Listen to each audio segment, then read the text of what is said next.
kiss mark. It's the work of a siren, I'm telling you. Here to gawk at the bloater? Not at all, officer. Perhaps I can help. Help with what exactly? Solving an accident? Fellow drank himself to death, literally. Case closed. It's not the first case, neither. A few days ago, another drunken sailor drowned himself in a fountain. I would like to take a look around. Go ahead. Just don't disturb the evidence, all right? I still have to write my report. There's talk on the streets that a siren could be responsible for the drownings. A siren? You mean the bird woman kind? Why, of course, we've got sirens aplenty round here. Harpies, too. Oh, please. See you later, officer. The water is shallow and the slope is smooth. One would have to be dead drunk to drown here. His whole body is tense, stiffened by rigor mortis. A kiss on the forehead is quite intimate, but the vulgar lip rouge suggests a different type of intimacy. Interesting. The face is frozen in a contorted smile. His fingers are clenched as if he's clutching to life even now. Worn, soaked boots, size 8. Something smells fishy here, and it's not brine. It's a good thing the tide hasn't washed away the tracks. I should inspect them more closely.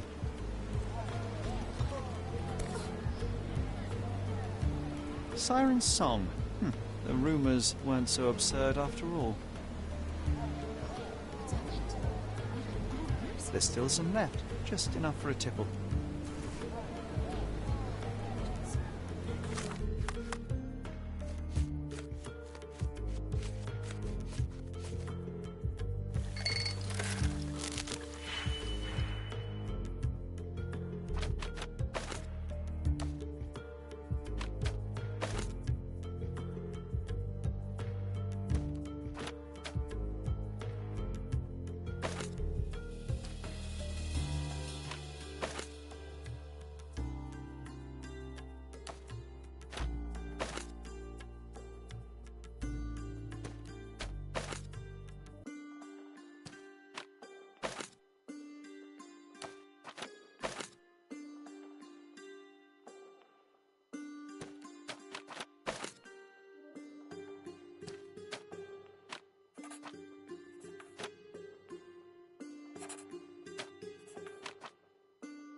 The sediment contained cyanide. It turns out he was poisoned.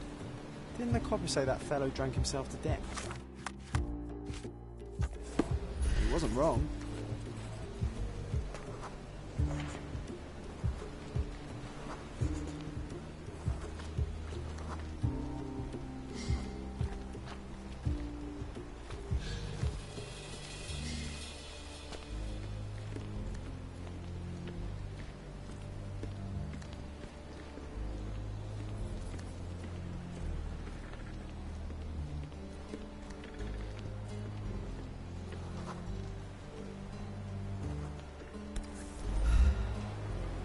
A bright red lip rouge mark.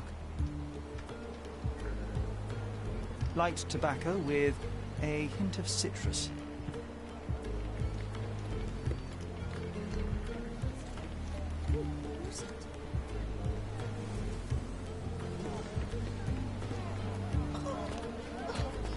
What now? I've still got my report to write, so make it quick. I hate to break it to you, officer, but it wasn't an accident. Care to elaborate, smarty boots? The bottle of wine I found near the victim had been poisoned with cyanide. He was dead before he hit the water. Whoa, that's a twist. Any leads on the poisoner? Nothing to put my finger on, but I might need to inspect the other drowned sailor. Well, of course I won't stop you. It's not my case anyway. We had a complaint about a body in a fountain. Can't have bodies laying about in fountains, can we? It was somewhere in Scaladio, as far as I know. You think they're connected? That is what I intend to find out. Thank you. Who's it?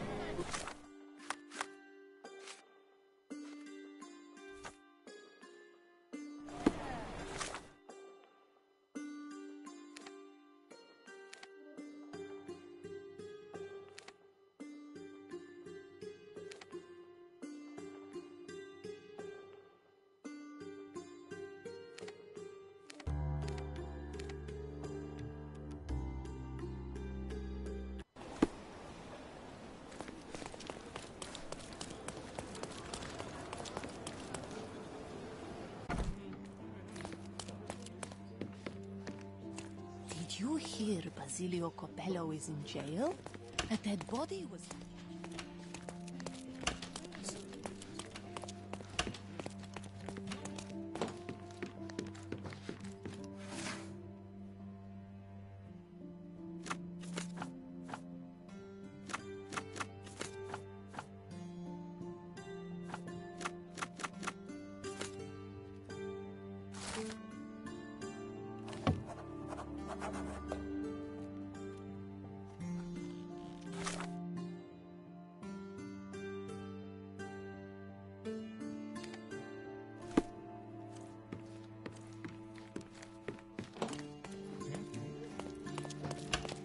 Did you hear Basilio Copello?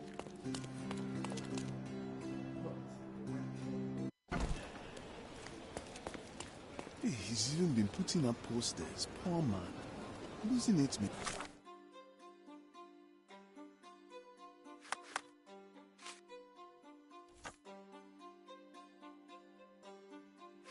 Be the death.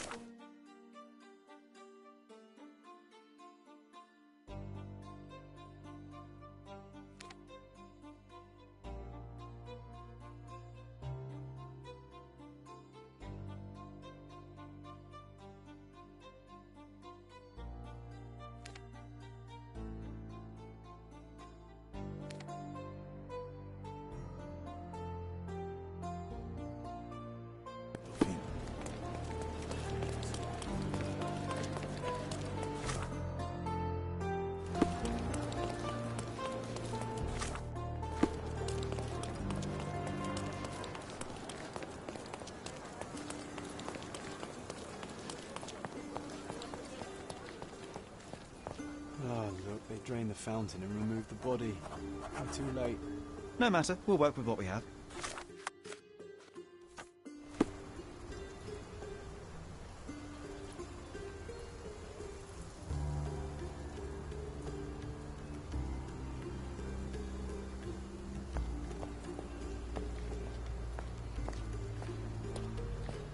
Drowning in a 2 feet deep fountain.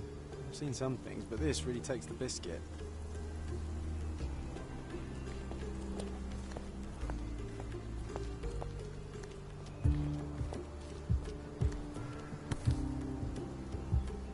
A worn leather tobacco pouch, salt-stained from a long time at sea. A cotton shawl. Could it be our sirens?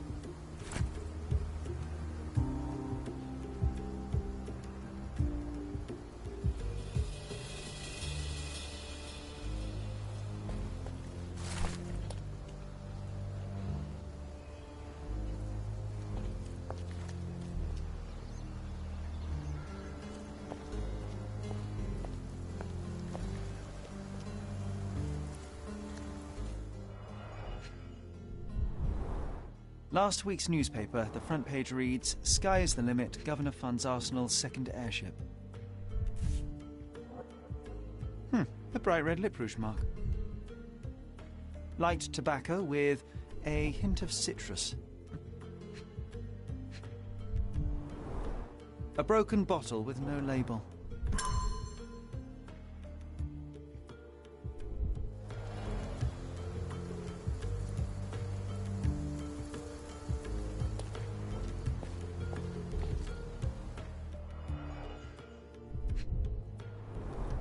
The victim won't be needing his cap anymore. I might as well take it. This wine, again. Don't sailors prefer spirits? Drained to the last drop. Ugh, the litter bin is right there.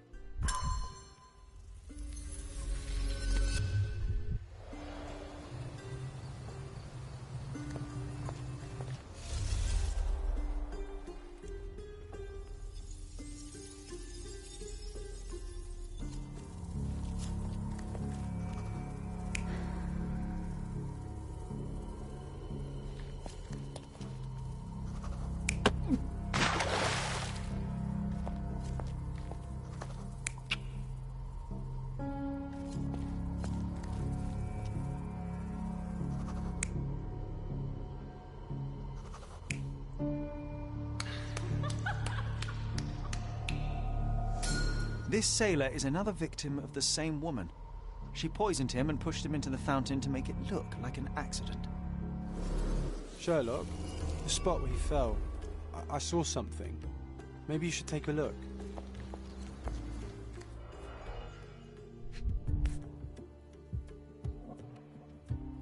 A water-soaked matchbox from the Drinking Dutchman. Must be a local pub.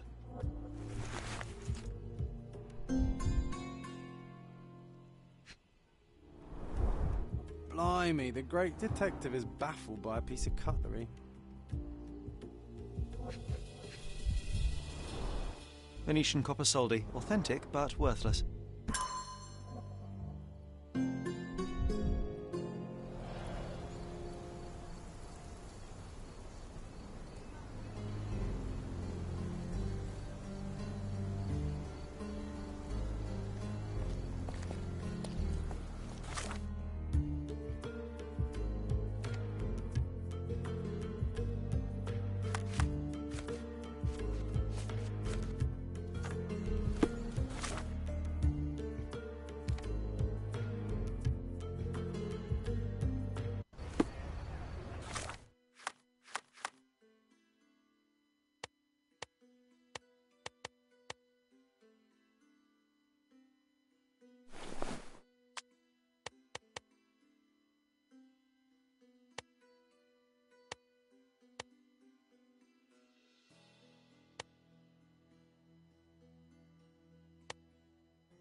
Not in the mood for chit-chat.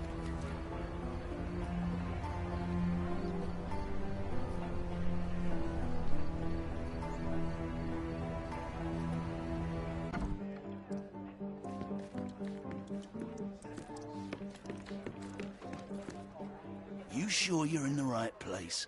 We don't serve cocktails here.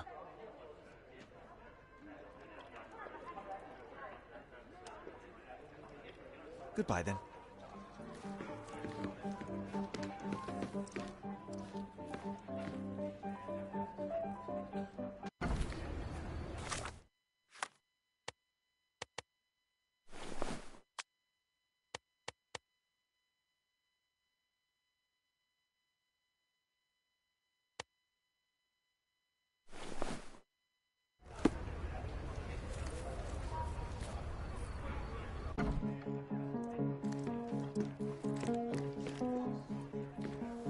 What can I get you, mate? Nah, I'm good. Don't want to end up like that guy who drowned in the fountain after having one too many. Aye, I know the fella. Shame, damn shame. But let me tell ya, it wasn't the drink that got him. 'Twas a curse.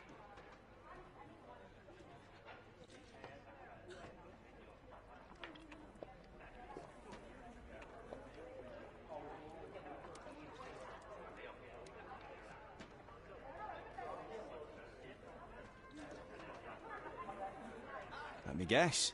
It had something to do with this siren? No way, mate. That's just a daft superstition. I'm talking about a real curse here. He was from HMS Achilles. Some British schooner, nothing special. Except one of them Jack Tars shot an albatross. Everyone knows it's bad luck. Everyone. The dimwit brought the curse upon his whole crew. 3 are dead already.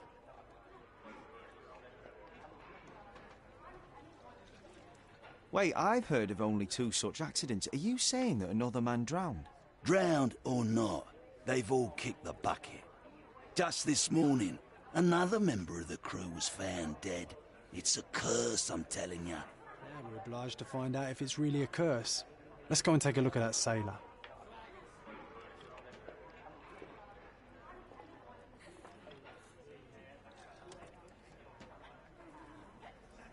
It must indeed be the curse, but how do you know all that? Why, he told me the whole story himself. The victim told you? His crewmate. The one who killed an albatross, Harry Thorne. He's renting a room upstairs. Every day, he gets completely rat-arsed, raving on and on about the bird around his neck. He's sleeping it off right now.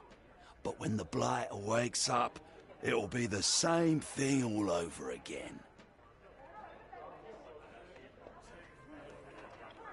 Do you have a free room? Certainly do. Dirt cheap. Here's the key. Go pick anyone you like.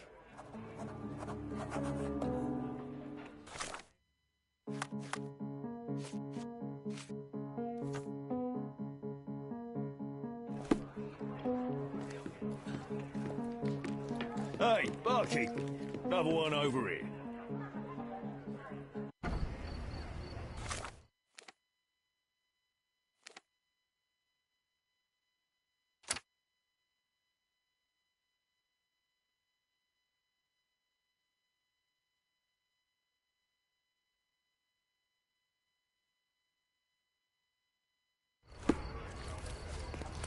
I'm shipping up to Boston in a...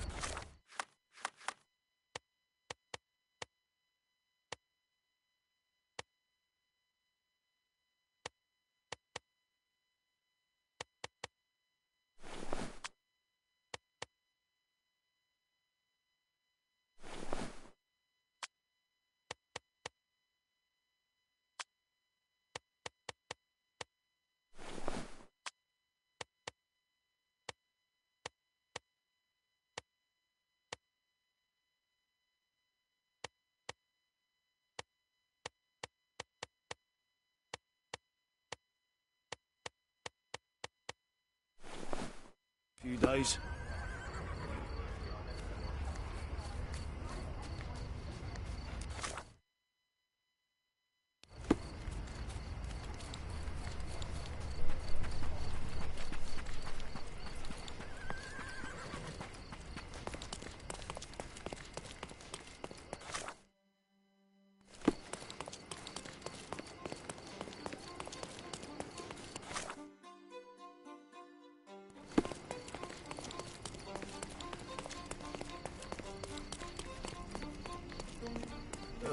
Let's play. Well, if it ain't Mr. Smarty Boots. Guess what? You were right about the poisoning, but this time I'm ahead of the game. We've got another homicide on our hands. Same method, same everything. See for yourself.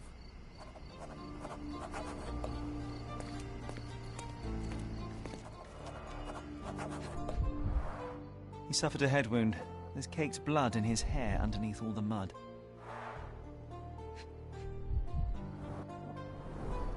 A sharp, bloody rock stuck deep in the mud. The officer must have rolled the body over. An empty bottle of rum. There'd be no sirens.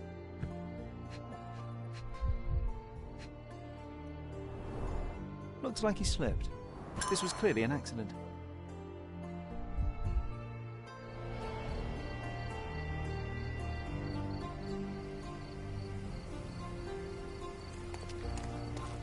What did I tell you? We've a killer on the loose. I knew it. That may be true, but this here is very clearly an accident. The victim slipped and hit his head on a rock. I would have thought it obvious. Oh, you've got to be kidding me. I thought I had all this sewn up. But you just had to come along and make me look like an idiot. I hope you're happy now, genius. Just move along. So it was a curse after all.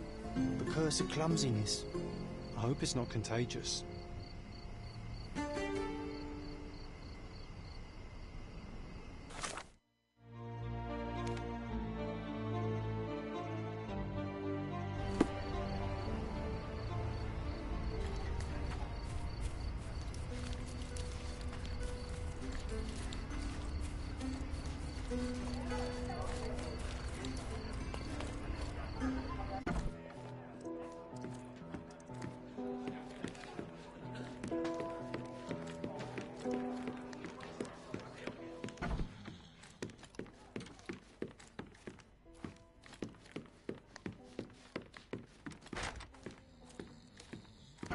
Oh, the smell alone makes me feel groggy.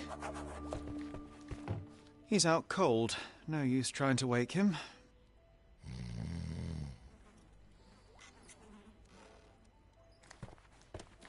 Oof, he's really gone on a binge.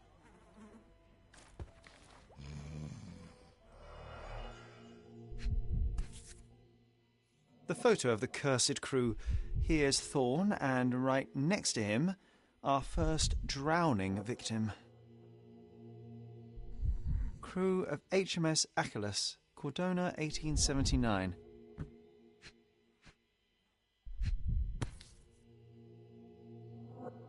The same as we saw earlier. She's pretty free with her kisses. Perhaps too much for her own good. Now we walk into a trap, guns blazing. The game is afoot, Sherry boy. Well said. I think I'll borrow that line from you, old chum.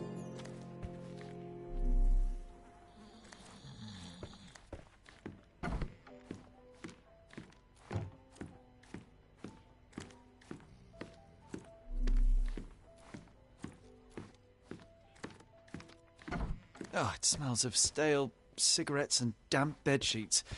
Not exactly the best place to stay in town.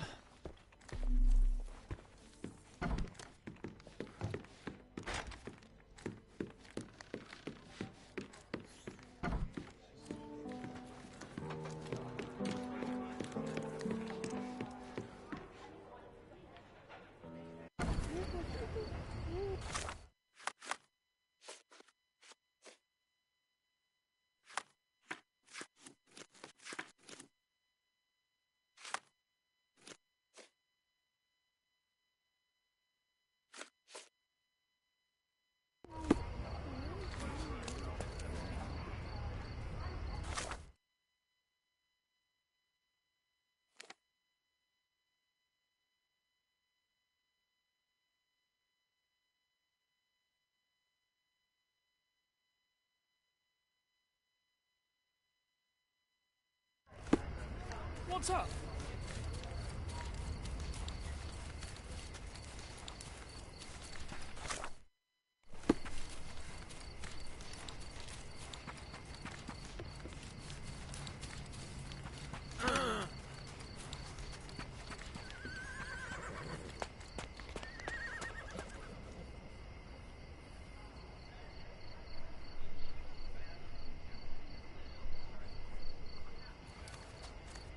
Could you help me? No, I've never heard of it. But I can help you with something else.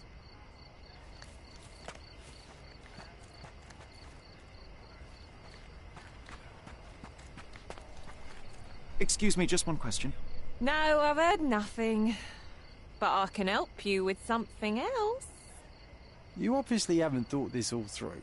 Or are you just annoying these people on purpose?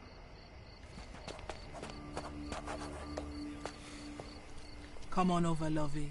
Don't be shy. I can see you're off for some fun. Madame Pauline will see you right.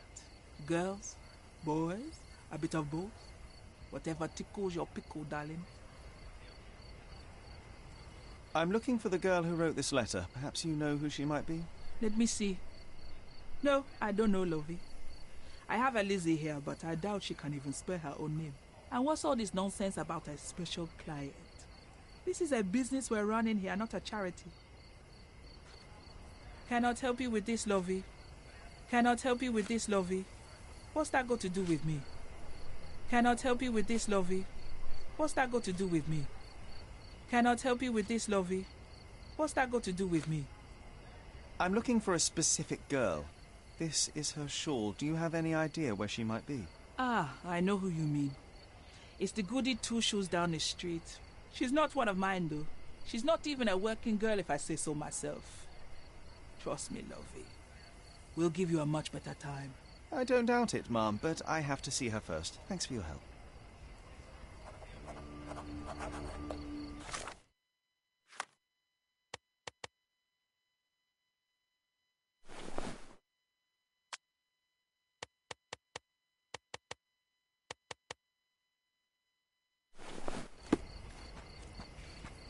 Yeah, I think we should interrogate some of them. Well, hell, all of them.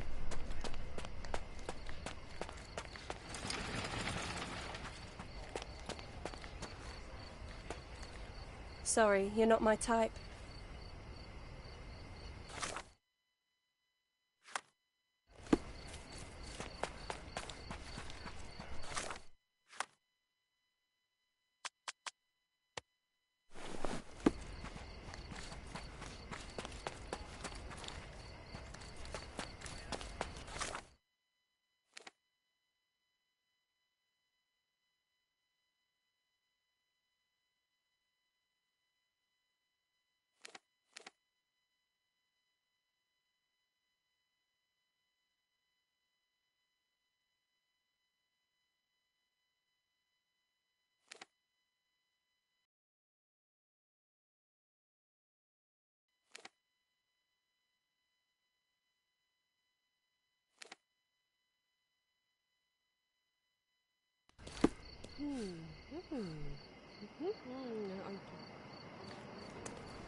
Another night. Don't miss out on my Let's pick something that suits you.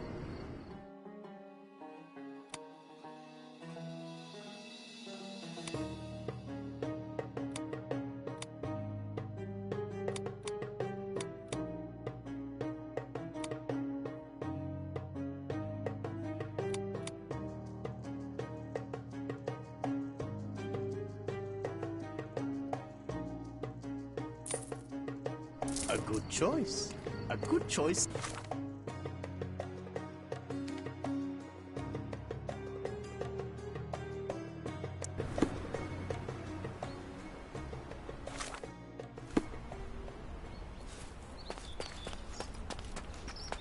Harry, it's you! I knew you'd come. It's been so long, but you haven't changed a bit. I don't suppose you remember me, do you?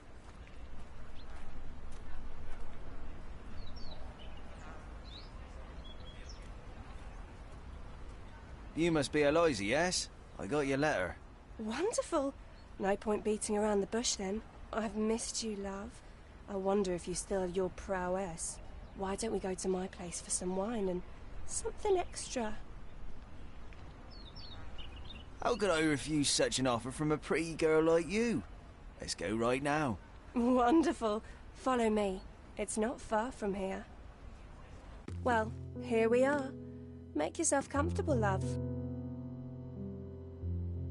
There's wine on the table.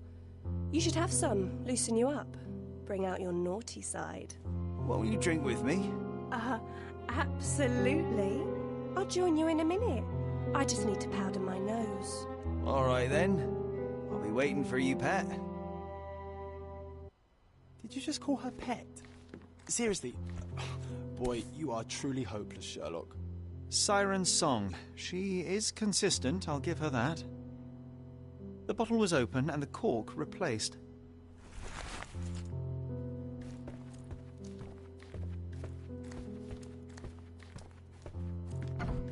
Hey, if you want to keep this stupid act up, you better pour out the wine and quick. Hurry up, she'll be out any second. HMS Achilles, Friday, 5 p.m. She prepared for their arrival.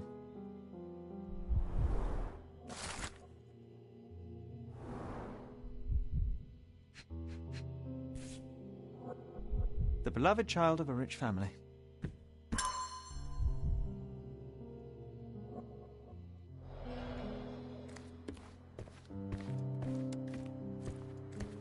Come on, hurry up.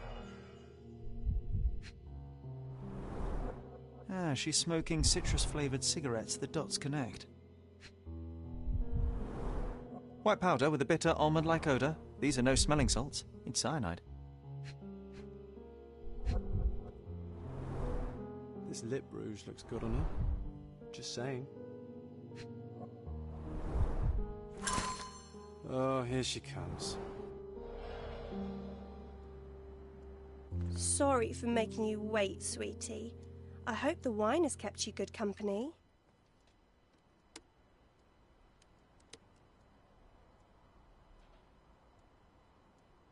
Cyanide is not exactly the best company.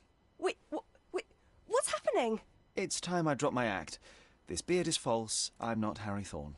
Oh, I see. You're from the police then, yes? Here to question me? There's no need. My name is Sherlock Holmes. I know that you killed Thorne's crewmates, and I know why. Well, Mr. Holmes, you can save your breath. I won't deny a thing. But please, stop tormenting me with this farce. Do what you must.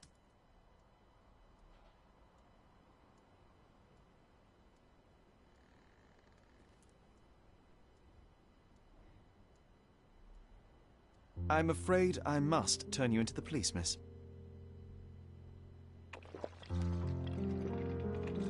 The police, you say? The police who didn't lift a finger to bring my abusers to justice. How are they any better than those animals? No, I won't give you the satisfaction.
Did you hear Basilio?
He's even putting up posters.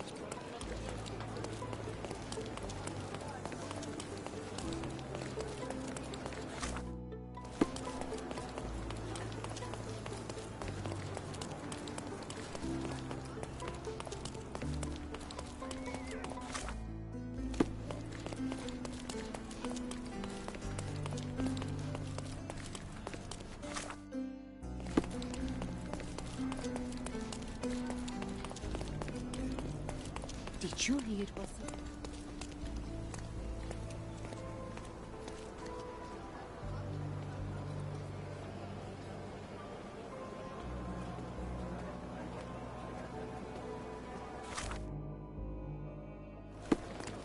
Did you hear Vasilia Copella is in jail?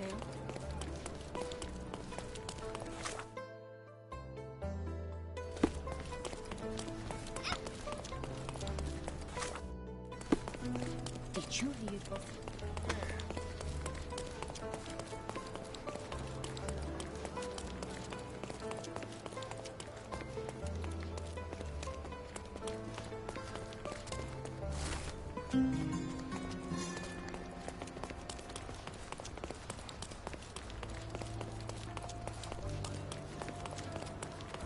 Did you hear what? I'm having deja vu. This house seems so familiar.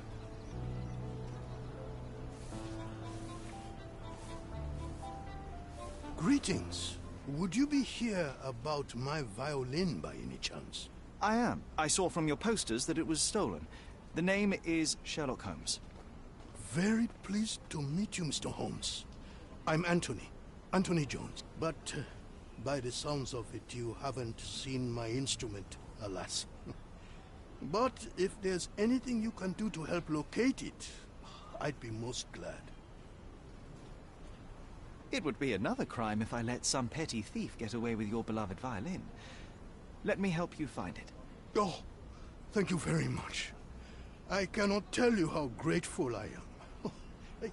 Come inside, I'll show you everything.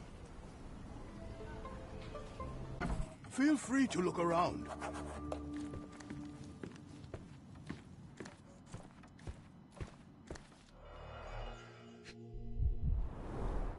The thief left the bow. I suppose he prefers pizzicato. The jagged bottle reeks of cheap whiskey. Clumsy of a thief to cut himself on the glass he just broke.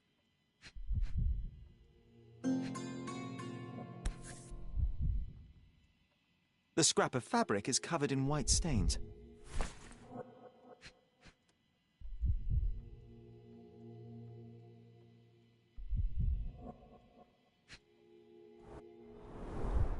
An utterly useless theft deterrent for a glass display case. Nothing was taken except for the violin. How odd. These are intricate pieces of music, quite beautiful if my sight reading holds true. I see you've received many accolades. Ah, those are from a long time ago. I used to perform a lot in my youth. This cover is dusty. It hasn't been taken off for a long time.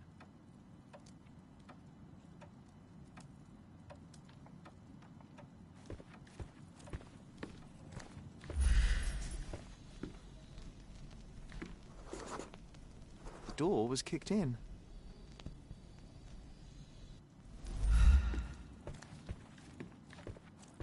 Anything else you'd like to know? Does anyone else live here? No. My dear Emily died long ago, and God never blessed us with children. I used to give music lessons, but nobody visits me anymore.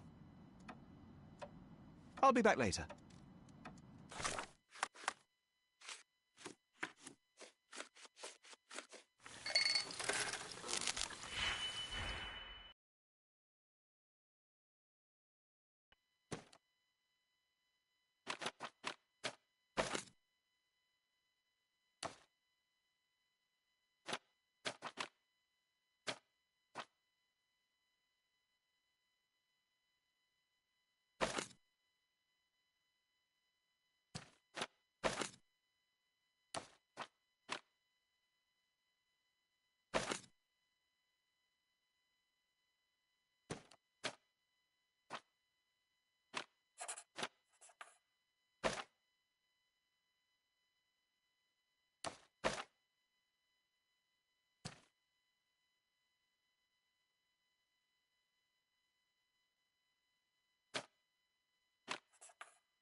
Did you hear Vasilia Coppola is in jail?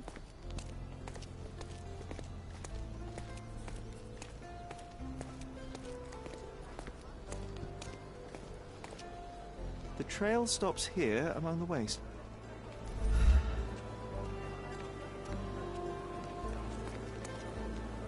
Hello, sir. Would you like some fruit? Fresh from the orchard? I'm not hungry, but I'm looking for a violin that was stolen. Any chance you saw someone with one? Oh, yes, I did. It was sailors, sir. And they were very good customers. They ate lots of fruit, and said that my donkey looks like their friend. Lieutenant Sean. A lieutenant. Did you see where they went? No, sorry, sir. I was helping other buyers. Oh, and sir, the sailors also took my donkey. So I guess they weren't very good customers. They promised to return him, but they didn't come back. My father will kill me if he finds out. So I'm still waiting here for them. Do you know Anthony Jones, the musician? He lives nearby. Of course. Mr. Jones is very kind. He never barters. Funny you ask. I'm yet to crack a smile, so pray tell.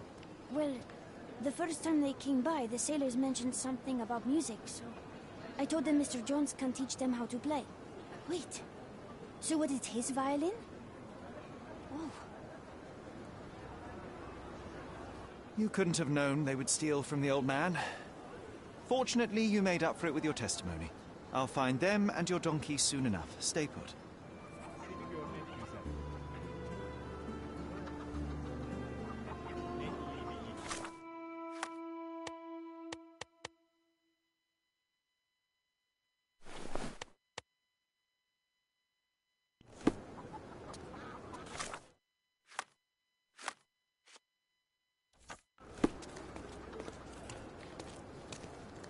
Can you satisfy my curiosity? Listen, friend. I like your face. I'll tell you.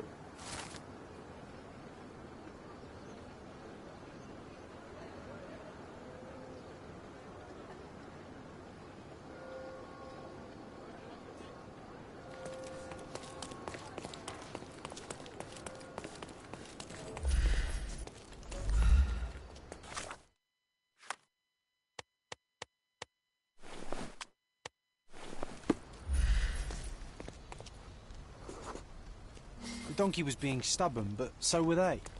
There we are. The first lead in our asinine chase.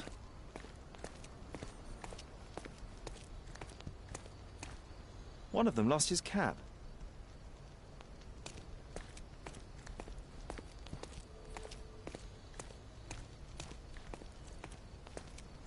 They certainly bought a lot of fruit from the boy. Fear of scurvy, perhaps?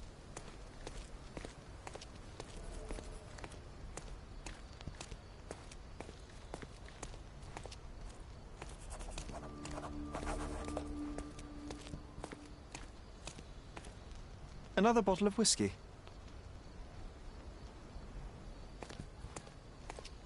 Oh, this must be Lieutenant Sean. The sailors couldn't get him inside the tavern. Don't forget to point the boy to his donkey on our way back. Good grief. Those drunks are wreaking havoc in there.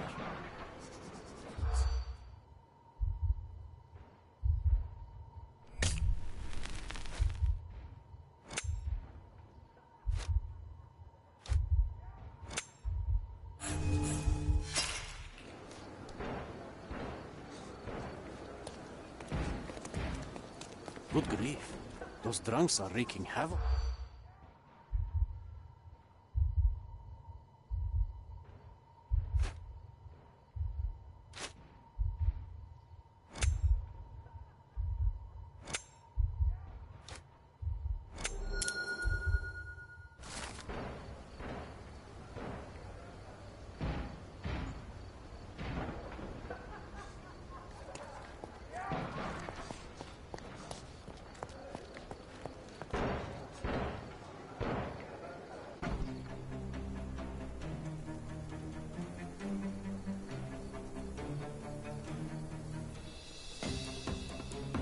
When a king is out, like hell. Dodge this! Don't. I'm coming for you. Too simple. The snuff's ready.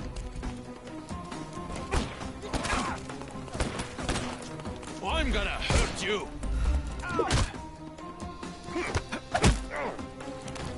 Don't cry. You'll... Give him the pepper snuff.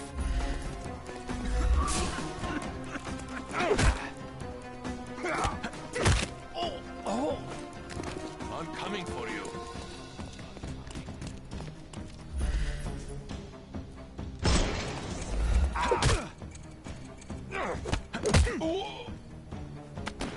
No more crime for you and... The snuff's ready.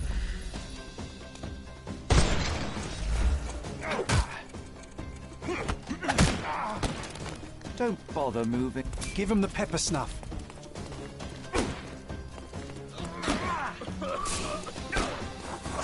I couldn't miss the party. I will end you.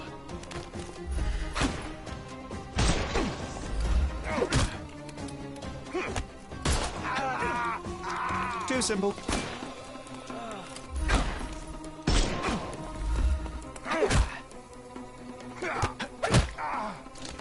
No more crime for you.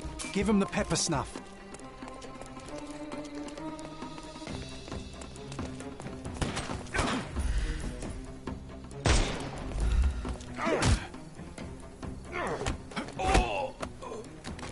Don't cry. The snuff's ready. Well, they left me no choice. I think I might be nearing intoxication myself just from the smell of them.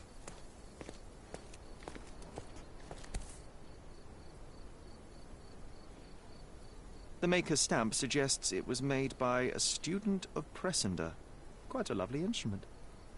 And somehow, after all the mayhem, it's still in one piece.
I found your donkey.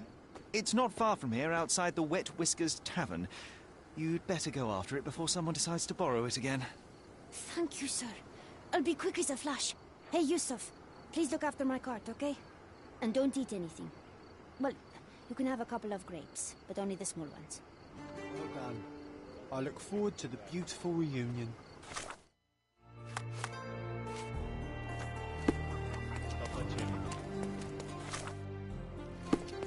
Did you hear Basilia Coppello is in jail?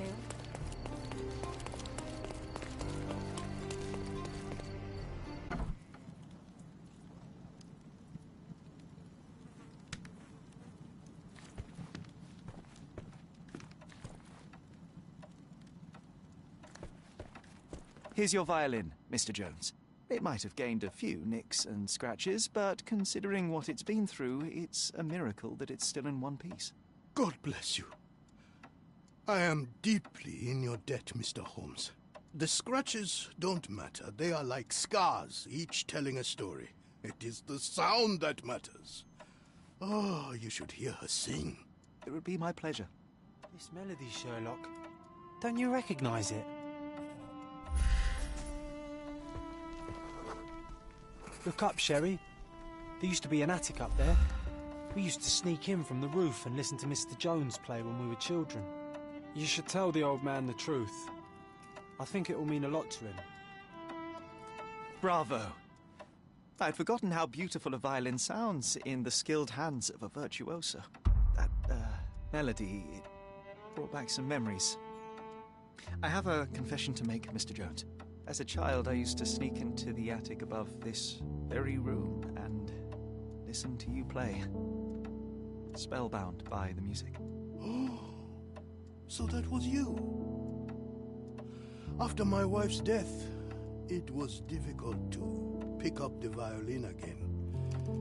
But knowing someone was listening helped me persevere. In fact, a young man like yourself could breathe a second life into this instrument. It's a remarkable outlet for one's emotion. You should have it. I can't accept that. And, well, I don't play. It's never too late to learn, Mr. Holmes. The way I see it, the violin chose you. Take good care of her.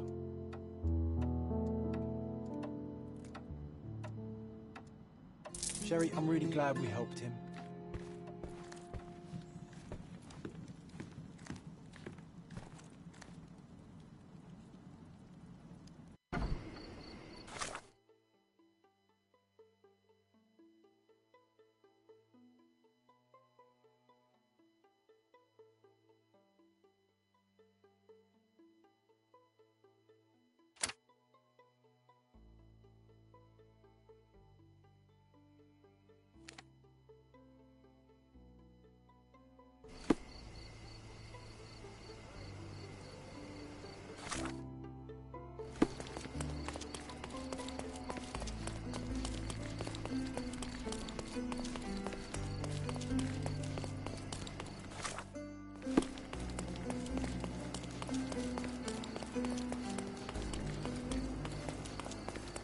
I thought you would kill the boy.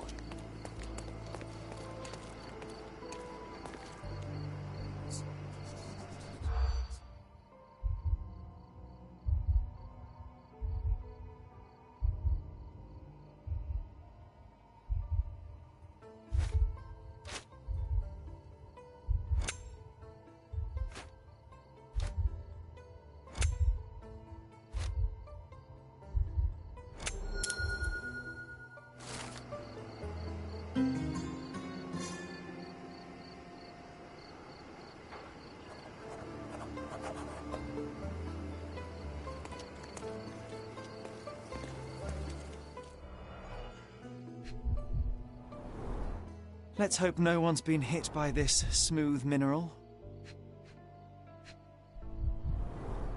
A deck of tarot cards, very popular among street performers.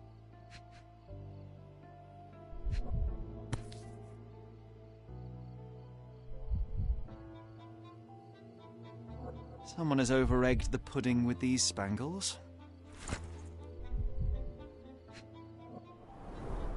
The name of the original performer has been replaced with Dilwyn. You know what? Put on the magic hat. I have a feeling it'll help. It's not actually magic, John. Well, not to you perhaps, but to a boy, any magician's hat is special.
should have known better than to jostle a...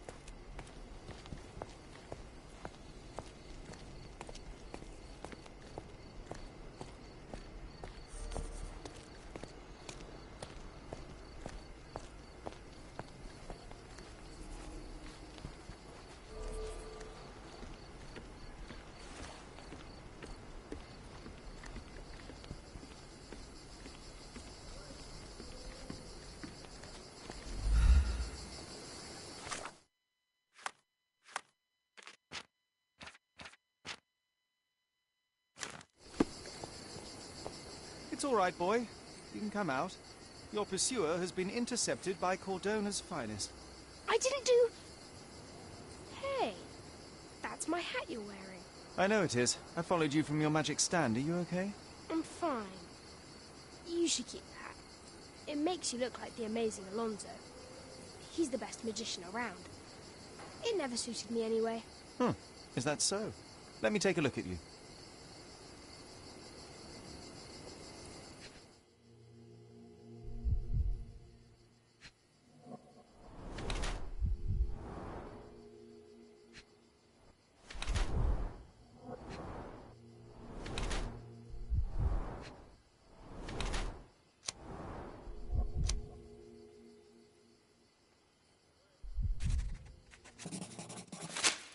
You wear your bruises like a badge of honor, a souvenir of your street antics. Your clothes are ragged, yes, but your hair and nails are clean. You're no urchin. This is a rich boy's game, a way to fight off boredom. You made a costume, snuck out from home, and put your skills to the test. Wow, I guess you do know me. Clearly. So, tell me, why did you call that man a liar? Because he is. He told me he's a lord. But no lord has calluses on his hands and sour cabbage stuck in his moustache. He came after me. He caught me with a fist. Nasty bugger. What did you expect? You embarrassed him in front of his peers and he couldn't admit it. Of course he would lash out. You must be careful how you deploy the truth, Dilwyn. It's a potent weapon, as easily turned against the speaker as it is brandished by him. Yeah, well, the truth is what people pay me for. I simply notice things others don't. But I think you know what I'm talking about, don't you? Yes, I can do it too. It's called deductive reasoning. I happen to be somewhat of an expert in it. I never knew there was anyone else like me. Your abilities come with consequences, Dilwyn. To adults, you're a nuisance. To other kids, a freak. You must learn how to blend in. Bite your tongue.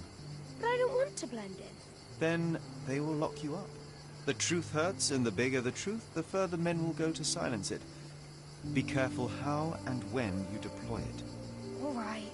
I mean, it was just an amusement. Yes, nothing like a swift uppercut to really pass the time. Perhaps when faced with the monotony of this world, you will find a place in your mind to explore instead. There is little to gain in idle provocation. Don't let this little incident discourage you from continuing your show. The world needs a little magic these days. Are you kidding? When word gets out, there'll be a queue for me down the street. No way I'm quitting. Good, but dispense with those cheap trinkets. Your mind is impressive enough. And be careful what truths you tell. The show must go on. I'll be famous. Just you wait. Before you go, impress me. What do you see? You're overconfident, as a way to mask your insecurities. You're more vain than you care to admit. And you notice when people notice you. You act like you don't need anyone, because it's easier to pretend you like being alone than to ask for help. You desperately hope to find somewhere you belong. But you never will. Nowhere, no one will ever be enough. And the truth is, you're terrified. You're too smart and too empty inside. You know how dangerous that is, and you know exactly what you're capable of. Valiant attempt, but alas, you've missed the mark. Oh, really? Well, what does John think? Sherlock, did he just... how? I don't know.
Did you hear, Basilico?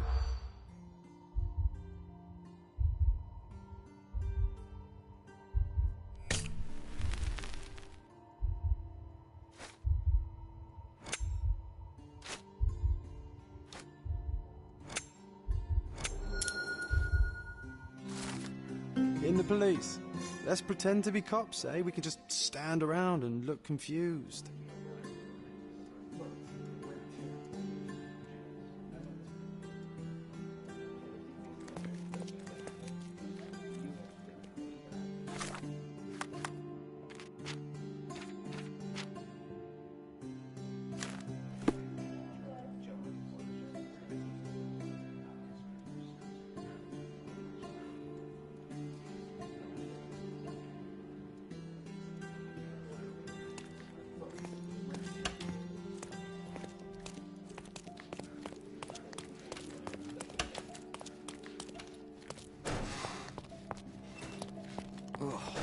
What a long day.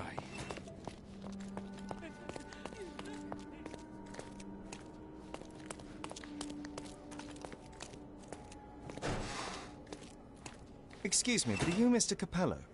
My name is Sherlock Holmes. I'm hoping you could spare a moment to talk. Manners, what a pleasant surprise. Most of your colleagues have lacked even the simplest of common courtesies.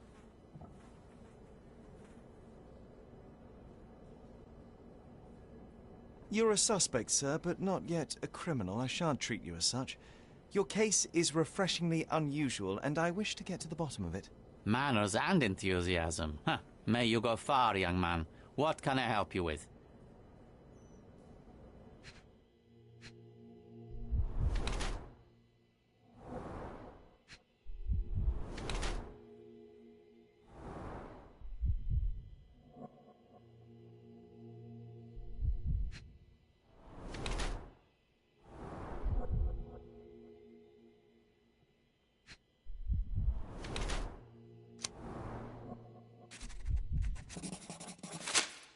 You are surprisingly composed for a man accused of murder.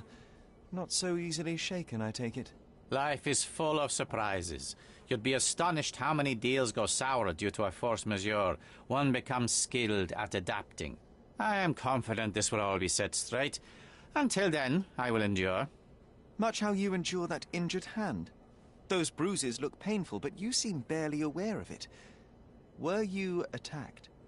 No. A minor accident, nothing more. My heady days as a man out to prove his valor are far behind me. I now know that to succeed in life, one must stay calm and plan ahead. The world will turn your way eventually. And if it does not, then one must persuade it so. Please, tell me how you ended up in this situation. Well, this morning some clients arrived to finalize their purchase of a Capello modular safe. But when we opened the door, out tumbled a dead man. And I take it this wasn't normal? No, I normally keep my corpses in the wardrobe. Please, young man, spare me your wit. The rest of the day was a blur. I recognized the victim, and it seems so did the police. That was enough to make me the main suspect. Who sent for the authorities? No one. As it happens, we had a break-in last night. Nothing was stolen, but for insurance purposes, the report had to be made. So, police officers just happened to be on the premises when we discovered the body in the safe. You say you became the suspect when the police identified the victim. Is there history between you? Surely you jest. That man and I have never met, and never would, unless he became the first deity in history to use our products. Some sort of family feud? I'm afraid I'm not familiar. You must be new to Godona. It's an old tale. Back in Italy, generations ago, the deities tried to ruin our family business. They nearly succeeded.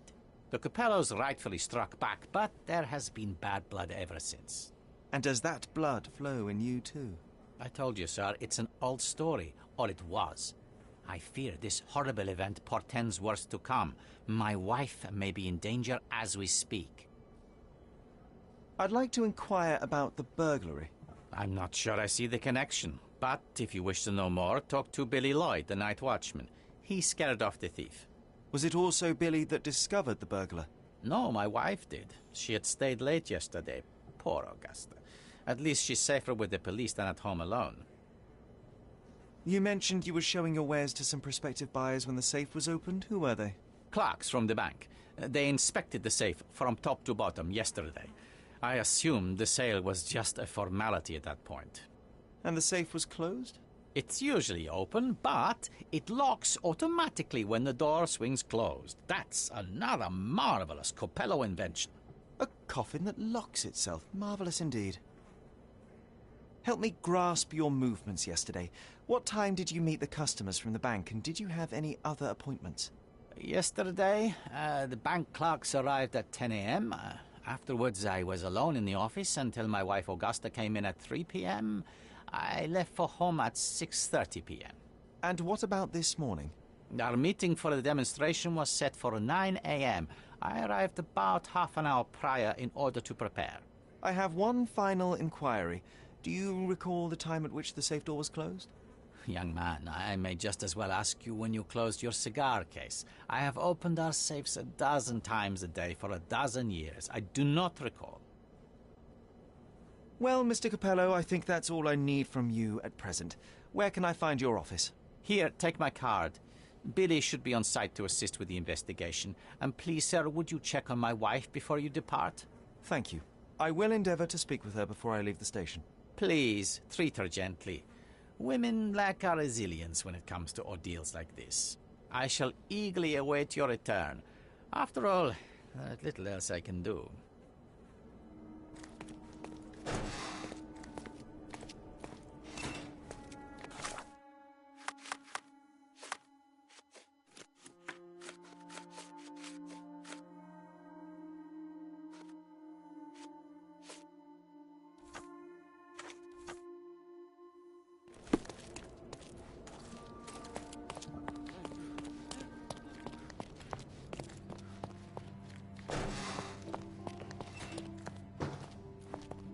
Mrs. Coppello, please wait in the office. The inspector will be here soon.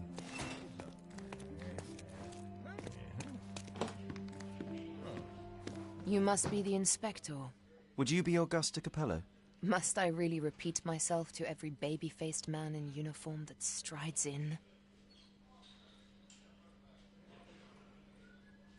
Forgive me, I am not the inspector, but I am working on your husband's case. Then I have nothing to say to you. Come back with the inspector in charge so that we may dispense with the endless repetition.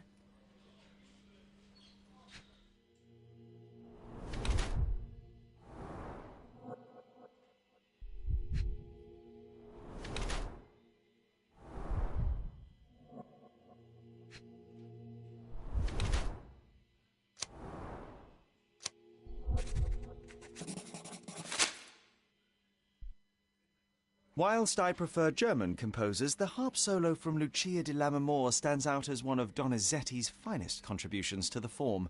I'm sure Basilio thought the same. He did. How? Did he tell you how we met? Oh, there was no need. It is trivial to observe how much you value your memories of playing harp in the orchestra, and even an amateur Italian harpist would be familiar with Donizetti's finest work. Yes. Music is a balm in these uncertain times. It is nice to meet another who appreciates it. Much as I appreciate the truth. Please, Mrs. Coppello, let me help you and your husband. I am not unappreciative, sir. But I'm afraid I presently lack the strength. Basilio tells me you were present during the burglary yesterday. What can you tell me about it? Oh, it gave me such a fright. I fainted, fell to the floor. I wish I could help you, but, I'm just utterly useless. Please, I want to rest before the inspector arrives. You've had quite the day, Mrs. Coppello. I shall leave you be. If I have further questions, I may visit again later.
hello there.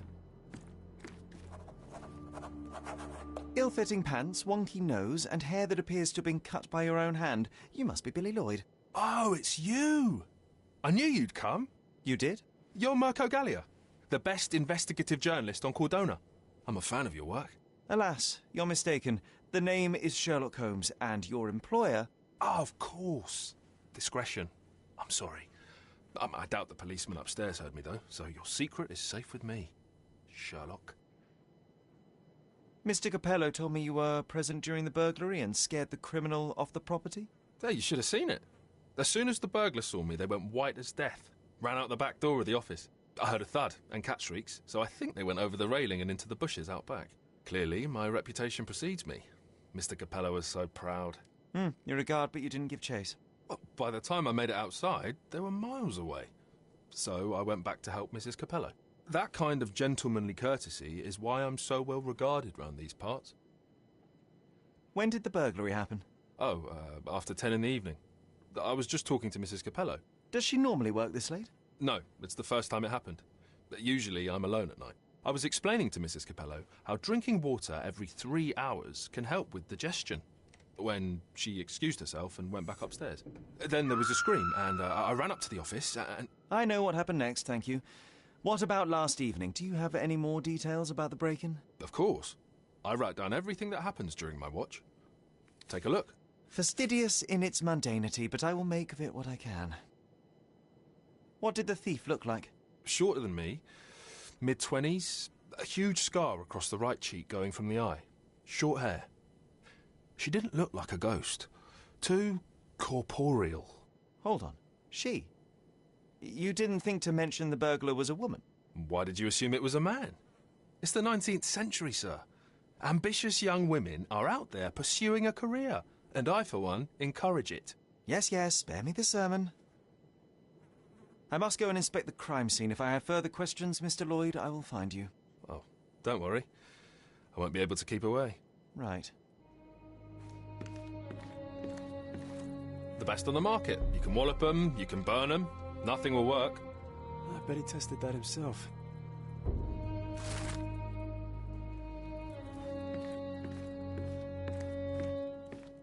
Strength, security, peace of mind. Tacky. Well, you know, that's your opinion, good sir.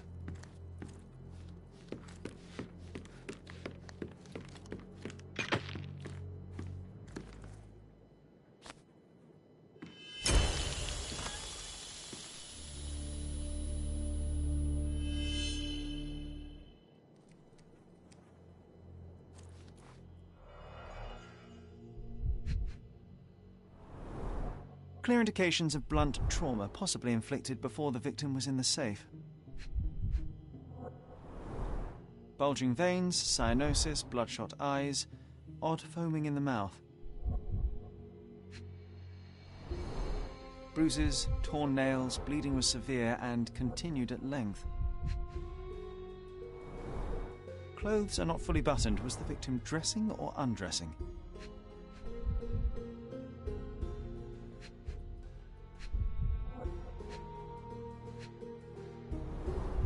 Blood on the safe door could have been left by the victim. What a rotten way to die. Yeah, what a shame.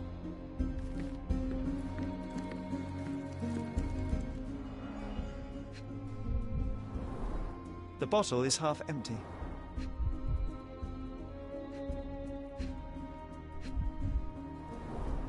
A wine, well enjoyed.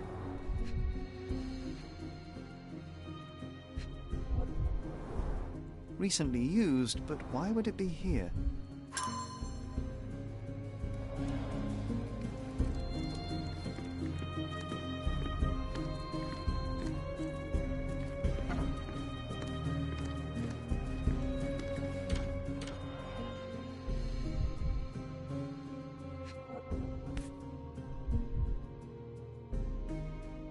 A concert program from 7 years ago. An Augusta La Duca is listed as a harpist in the orchestra.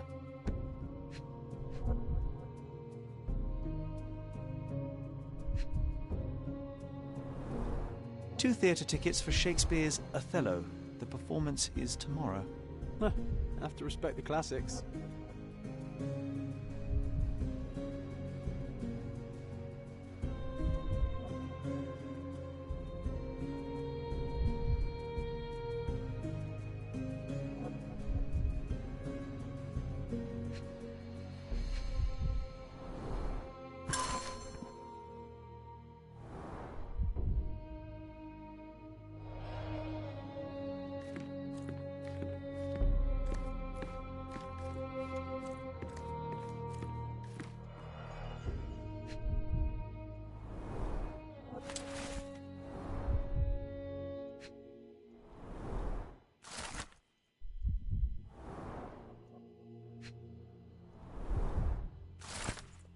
clearly needs a better work-life balance.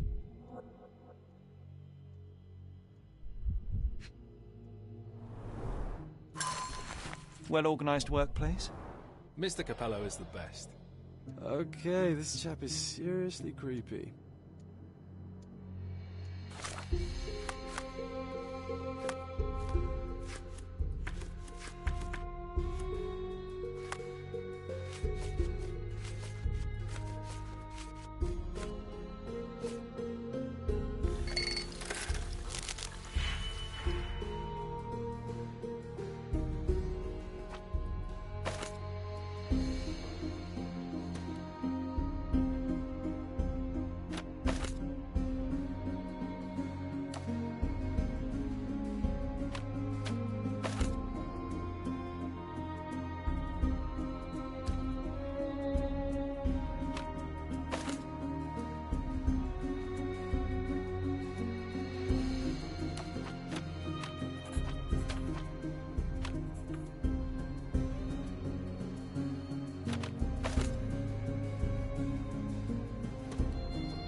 Do you know anything else about the dead body in the safe? Well, there is the rule of threes. You can survive 3 weeks without food, 3 days without water, 3 hours in harsh weather, and 3 minutes... Of you talking? ...without air. I'm sorry, did you say something? No, very enlightening, Mr. Lloyd, thank you. Do you know anything about these entries? No, but Mr. Capello is so well organised. I use a different method, very popular among the Buddhist monks.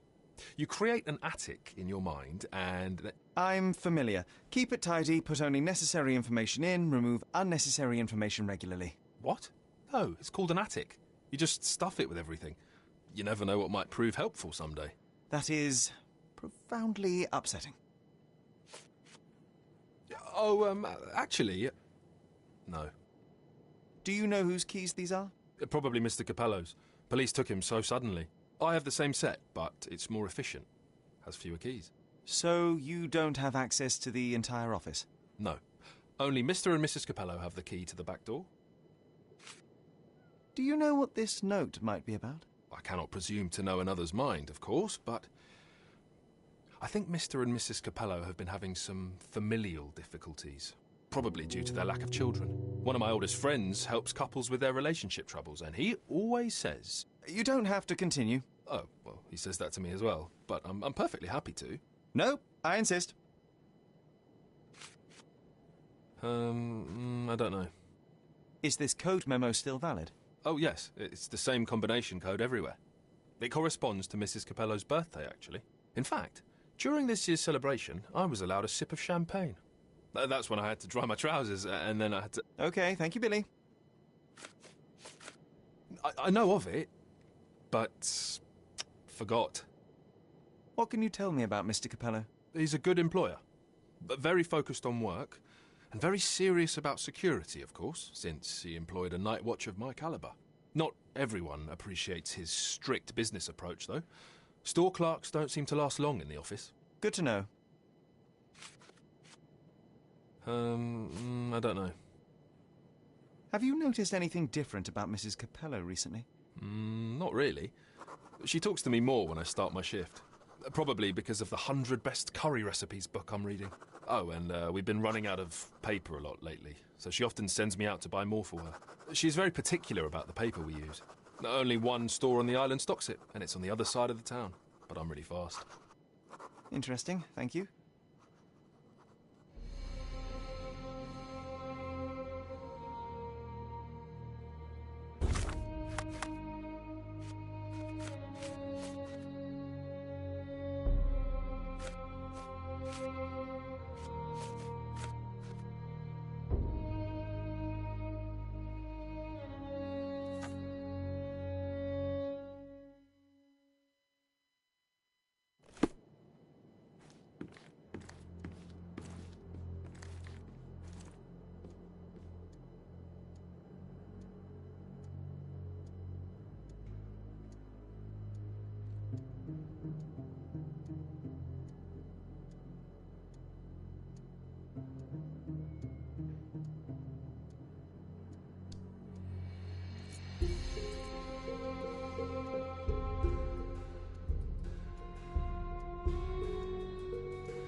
The letter F is inscribed within a four-leaf clover pattern.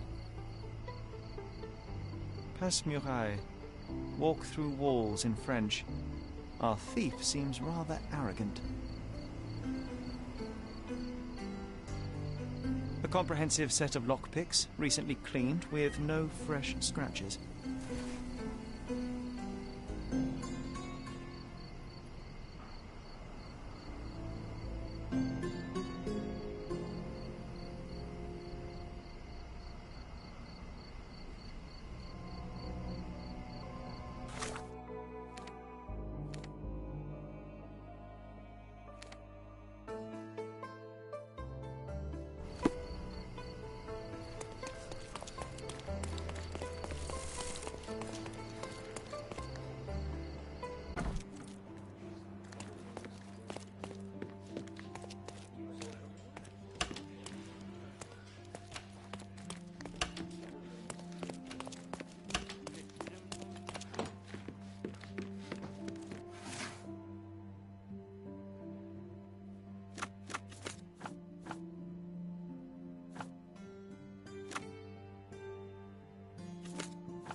Maybe it would be wise to take a look around outside before we enter. Just a thought.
Other gangs are planning.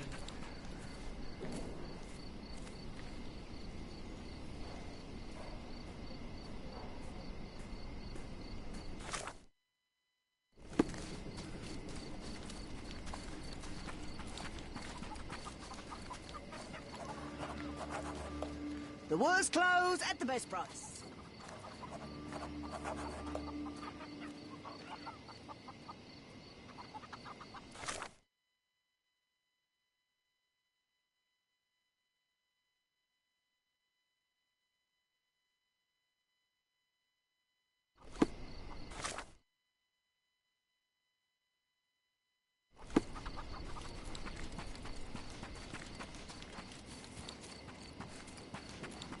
Extra! Extra!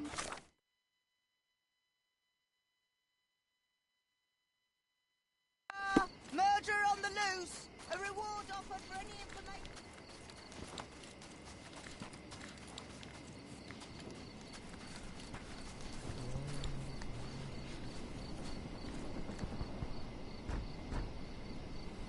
Other gangs are planning an attack on the backyard, boys.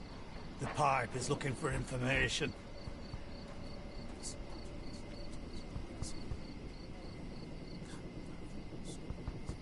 Other gangs are planning an attack on the backyard, boys. The pipe is looking for him.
The worst clothes at the best price.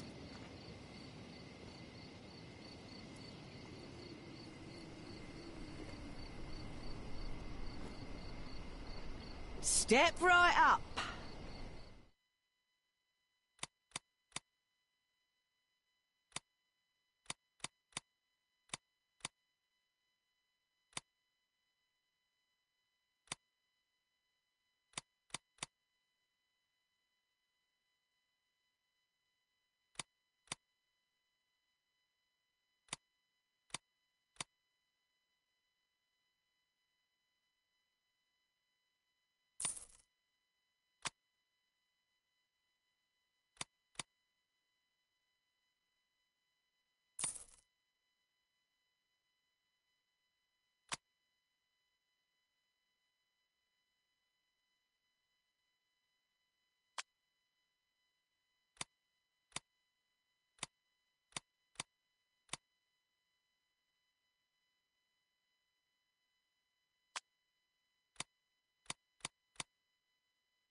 I hope you'll be comfortable in it.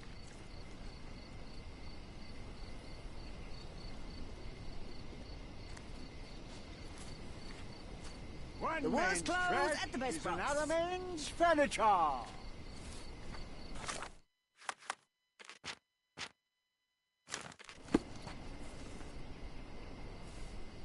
Hello, mister. I've got some information for you. Heard you were asking. Have you now? Well, let's hear it. So the bandits, right? Not coming. Bigger fish to fry, they say. Bigger worries. Interesting. Are you absolutely sure? Heard it with my own ears. Lord is my witness. Oh, good. Here you go. Buy yourself something nice. Might I suggest soap? Oh, thank you, mister, thank you. What a simpleton. Supposed to be Philip from London. Good impression. One man's trash is another man's furniture.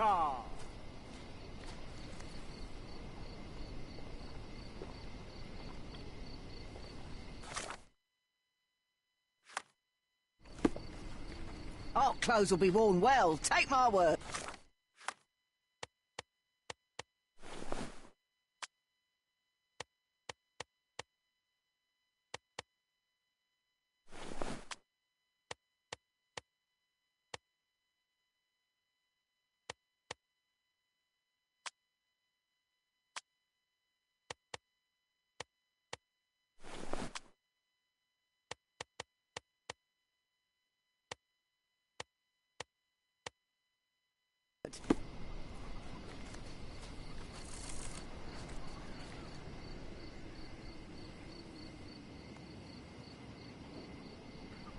Buy some clothes and help me feed my family.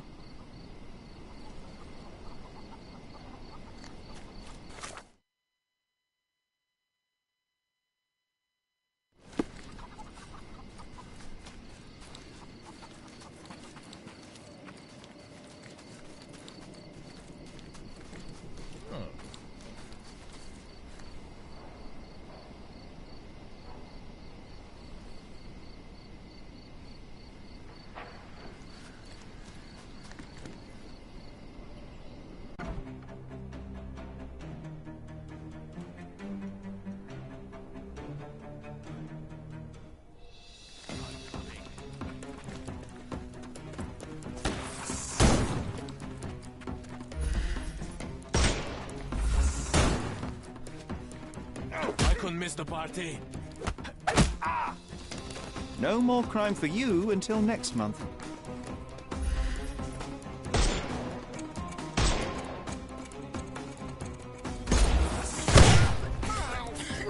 I'm coming. Too simple. Give him the... Eat lead.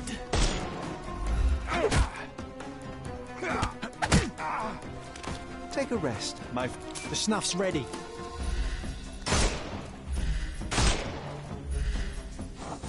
Time to knock it.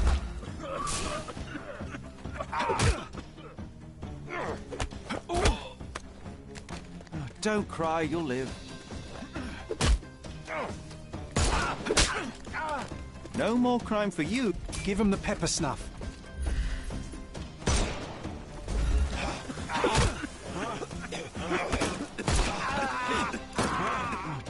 The snuff.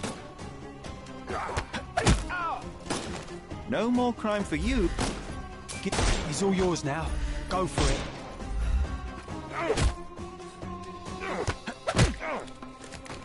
Don't cry. The snuff's ready.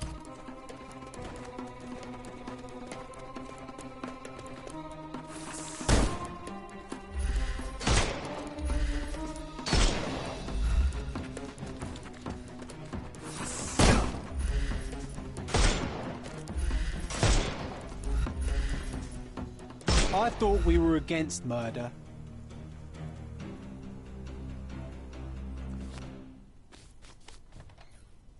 Okay, I give up.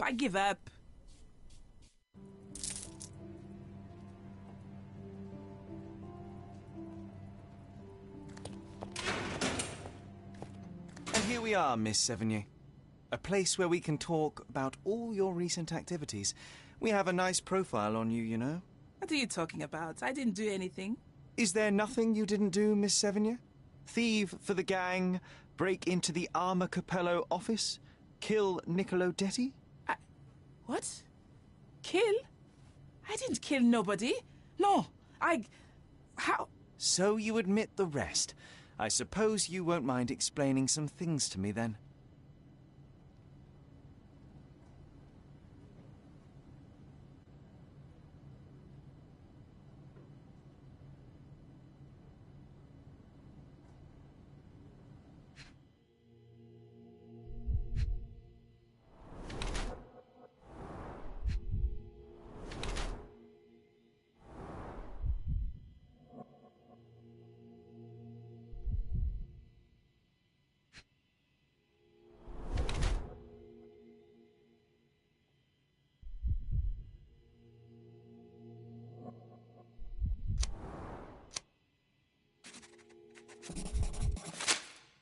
You were in the Armor Capello office yesterday evening, Miss Sevigny.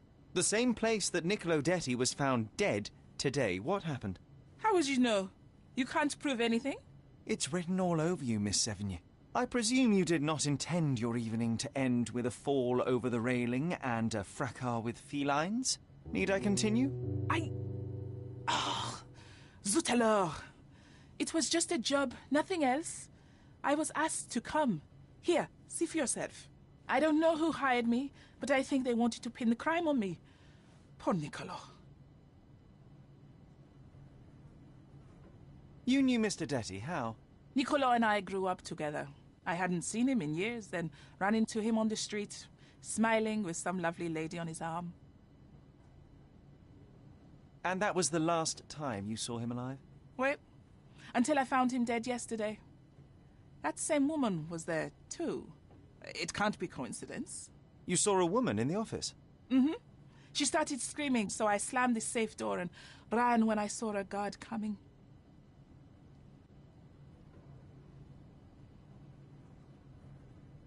When were you offered this job? Ah, mon Dieu. I don't remember precisely. I think the letter arrived around 9:30 in the evening. It sounded tricky, but the money was good. And you arrived at the office? Perhaps 45 minutes later. I am very good, sir. I was in and out in 5 minutes. I don't like lies. No, wait. Okay. It took 15 minutes. All right? Still impressive, no? Your thieving days may well be over, Miss Sevigny. Until this matter is resolved, you will remain here. Good day.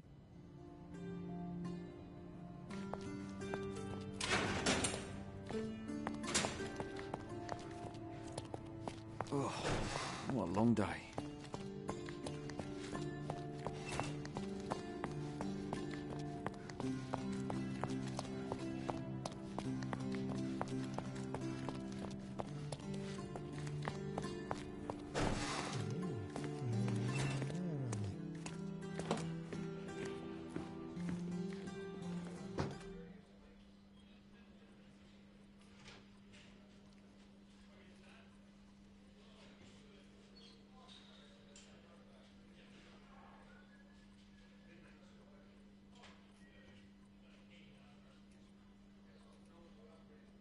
What exactly was your relationship with Niccolo Detti?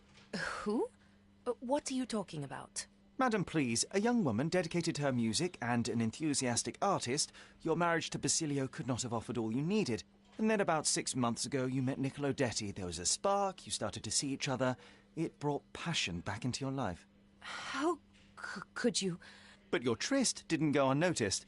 Felicia Sevigny spotted you with Niccolo, but rather than cease your affair, you took care to avoid the public eye. You started working with your husband at the office and met your lover there in the evening after Basilio departed. Billy would not notice, and you hoped neither would your husband. Do I have this right so far? Yes. I love Basilio, I truly do. But his first passion is his work. I respect that, but it left me adrift. Niccolo. Sweet Niccolo. He was the man I needed. If he had had any other name, I would have talked to Basilio. But he was a Detti. And your husband suspected something? I think he did. He asked questions. Billy's schedule was moved forwards here. Yes, he suspected.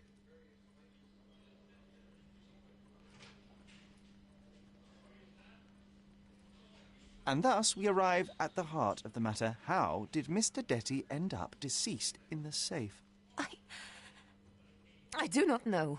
Madam? I don't know anything about his death. Are you sure this is how you wish to proceed? It is the truth. Please, just leave me be.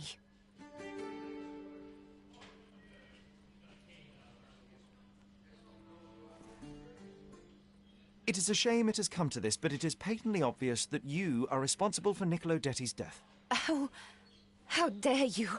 I wouldn't want him to. I see you need some persuasion. I know that Niccolo Detti went to the office to meet you.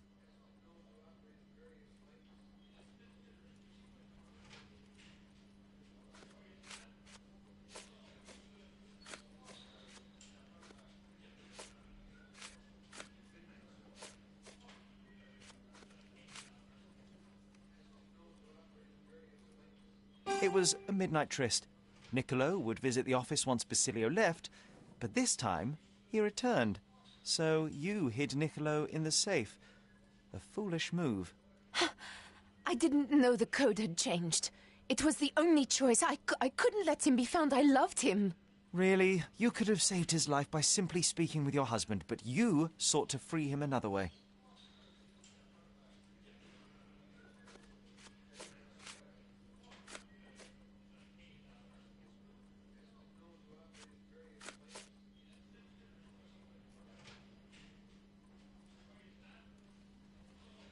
To free Mr. Detti, you hired Felicia Sevigny, a petty burglar, to crack the safe. And as a result, you killed your lover. No. It's because the combination had changed. It is not my fault. You are splitting hairs, Mrs. Capello. The fact remains you chose to risk Niccolo's life rather than call your husband. And I know why.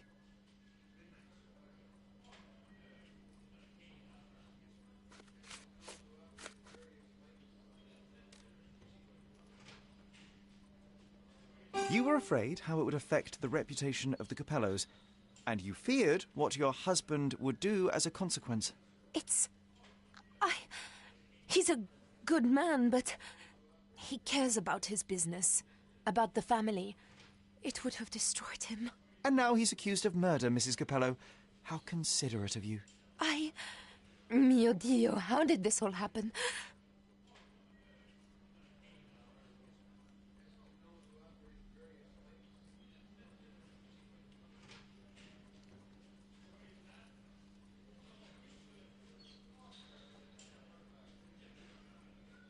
Despite your best intentions, Mrs. Capello, I believe you are to blame for this sorry affair, not Basilio.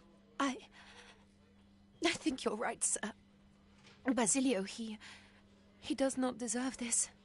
None of this. It is not my place to decide what is deserved, but perhaps you now know what to say to the inspector. I do. Good day, madam. I don't think Mrs. Capello did this on purpose. I would have let her go.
Killed with one perfect shot.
Good day, sir. Merhaba. Good day to be alive. And, by extension, a poor day to take a bullet. Do you know what happened here? Officer said there was a duel, shots fired, and then that fellow took his last breath. Reminds me of last year. So the inspectors have been and gone? Of course. Police don't let an undertaker do his work before they've finished theirs. Who died? Oh, no, mister. It is not my place to say. Not your place? Nonsense. As you say, he won't mind. Death with dignity, that's all we can hope for, sir. He doesn't need his name out there. Why are you just standing there? I came to take the deceased to the cemetery, but caught sight of Mother Nature's bounty and had to drink my fill. He won't mind anyway. Let me tell you, friend, the sweet sea air, the calming whisper of the waves, it's a salve for all ills. You mentioned a previous incident. It was in the old city ruins. I remember the deceased was very rich. Front page news, very, very rich he was. But a coin makes a poor shield, as I always say. And who needs it when a view like this is free? We're done.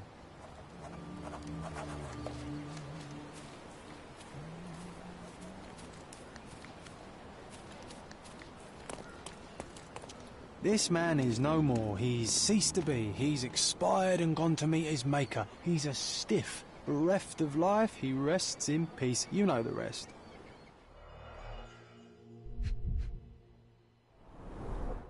Predictably, the rumours were exaggerated. The blindfold is intact, with both eyes unharmed. A Webley top-break revolver. Blank cartridges filled with a wax-covered gelatin bullet. Effectively harmless, even at close range, but leaves a nice red splash on impact.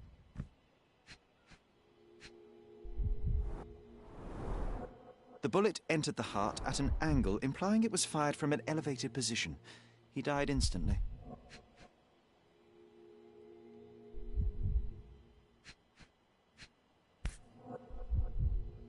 A key for a birdcage? I'll take it.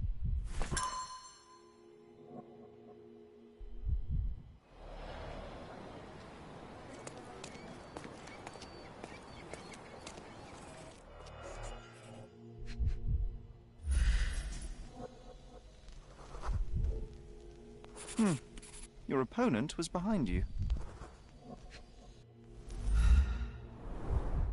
A blindfold, discarded or lost. The duelist eventually reloaded his gun, but all the cartridges were filled with red non-lethal rounds.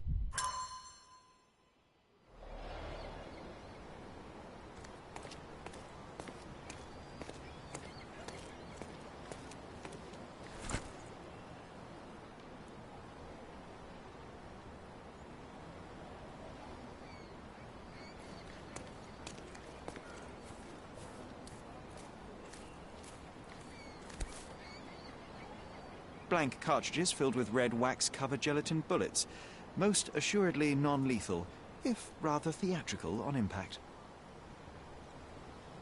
The corner of the box is broken, likely from being dropped. A case for dueling Webley revolvers.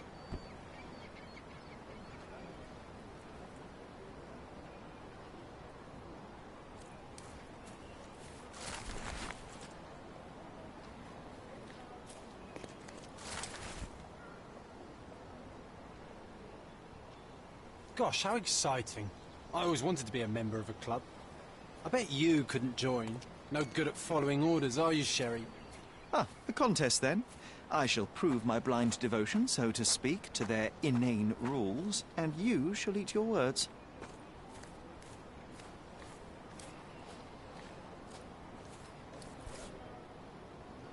An Amat revolver, .42 caliber.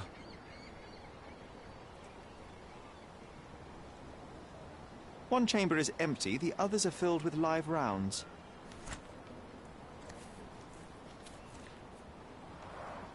Red stains, relatively fresh.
The victim was killed by someone up on the wall.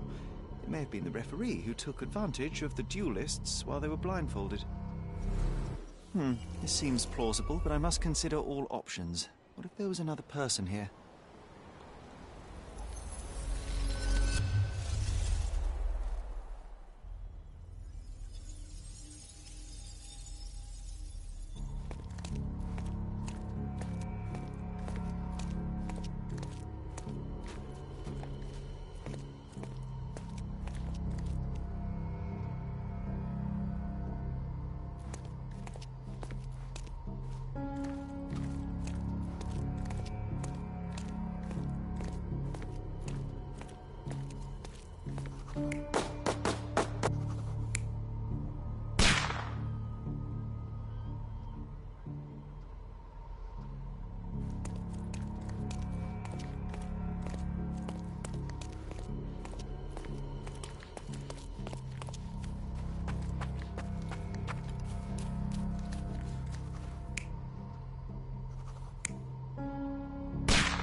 The victim was killed by someone up on the wall. There may have been someone else here, a fourth person waiting for an opportunity to strike.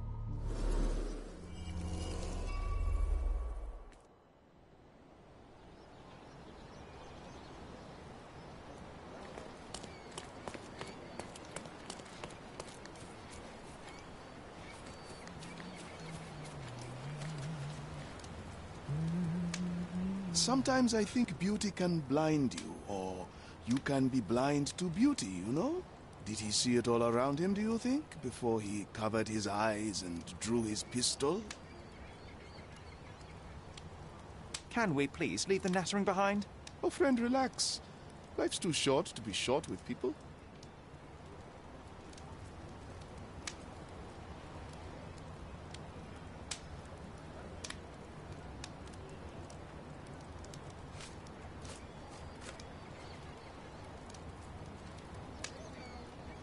There is more to this case than meets the eye.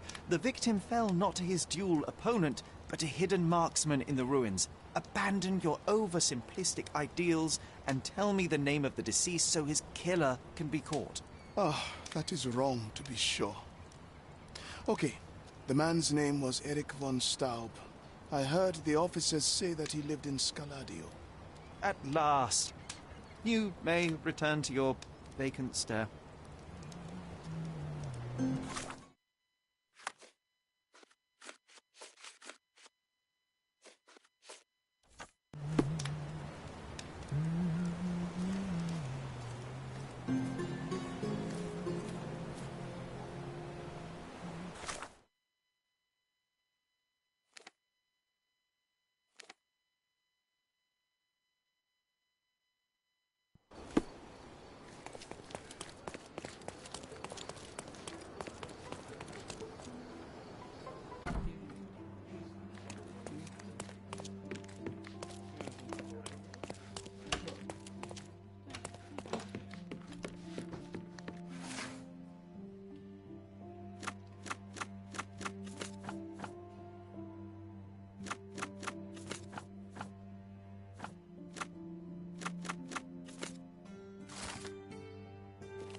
Good day, officer.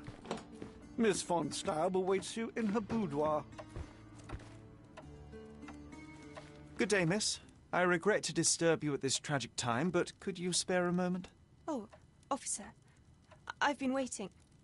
Is his body still in that horrible place? A horrible place? I should introduce you to the Undertaker. But first, you and I shall get to know one another.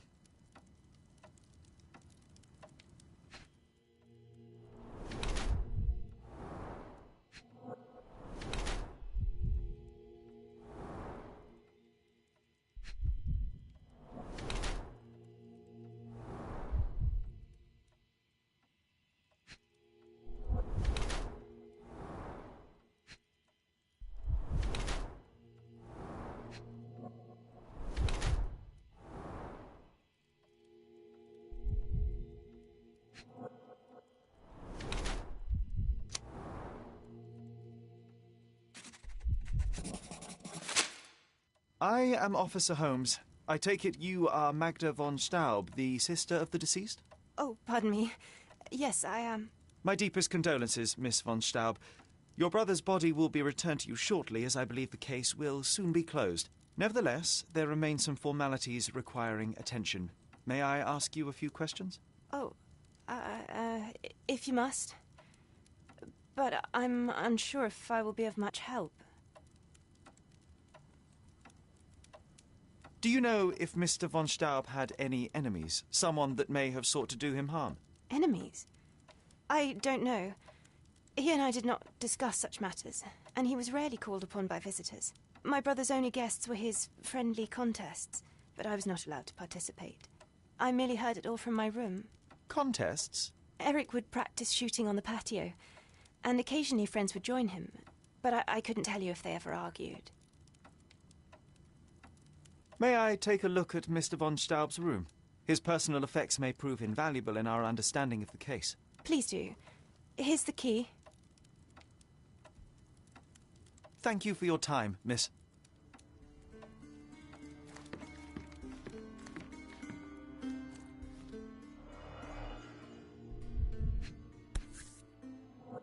It appears the parents are dearly missed.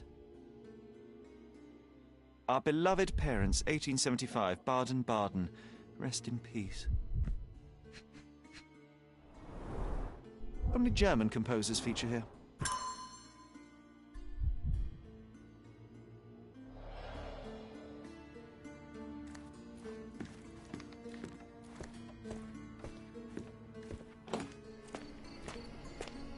Look at those vases, Sherry. Bet they cost a fortune. Would be a shame if someone broke them.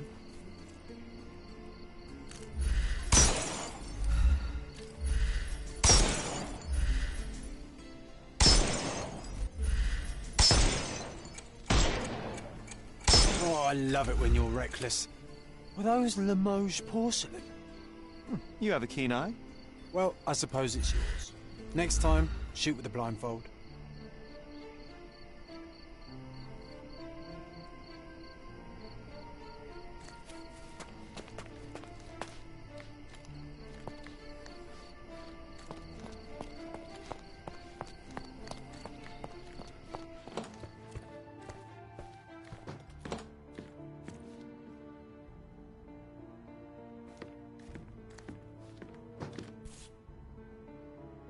An ointment by a Dr. Herbert with a lavender and pine scent.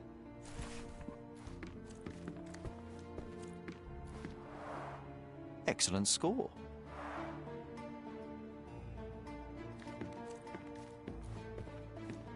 She covered the locked windows with paintings, but the atmosphere remains oppressive. Sad home for a young woman. She covered the locked windows with paintings, but the atmosphere remains oppressive. Sad home for a young woman. She covered the locked windows with paintings, but the atmosphere remains oppressive. Sad home for a young woman. She covered the locked windows with paintings, but the atmosphere remains oppressive. Sad home for a young woman. The end and the beginning.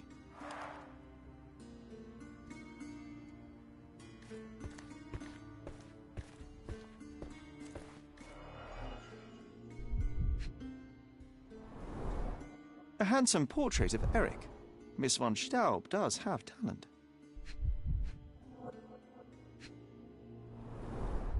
The rounds have been emptied.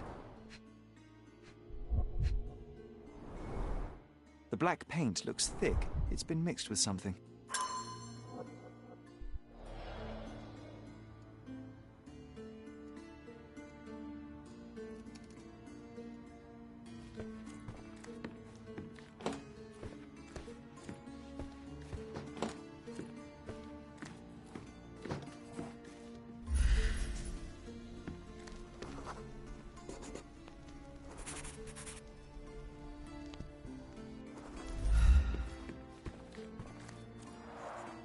This whip is well loved and well used.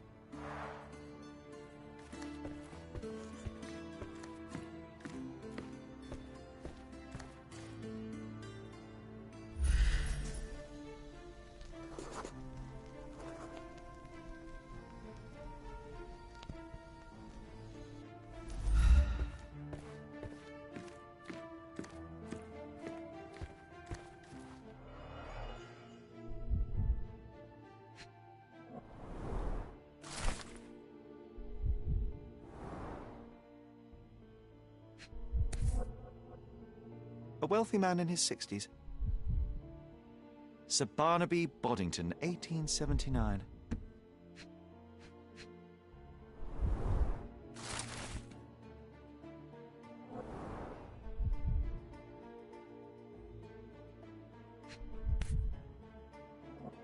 A typical crest for a league or a guild. Club headquarters, 190th anniversary celebration.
Please come in, sir. The gen...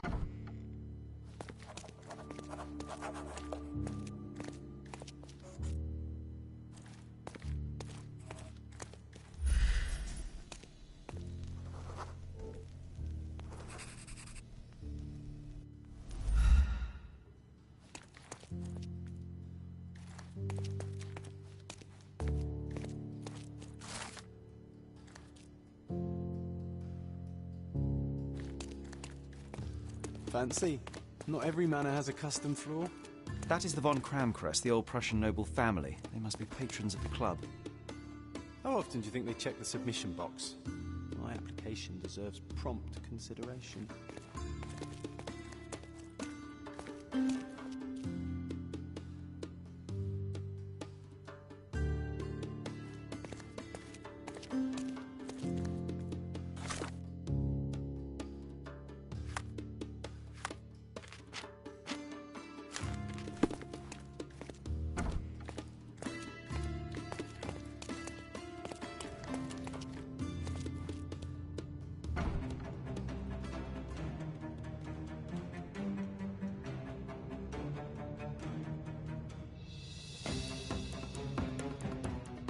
It's the killer.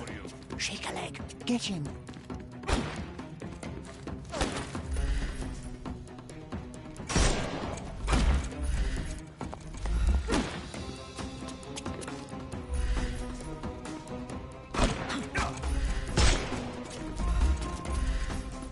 I'm gonna hurt you. I am invincible.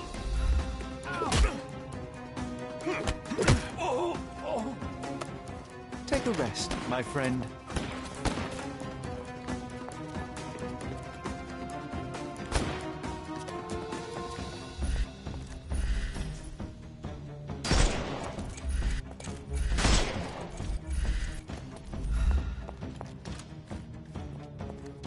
Give him the pepper snuff. He's all yours now. Go for it.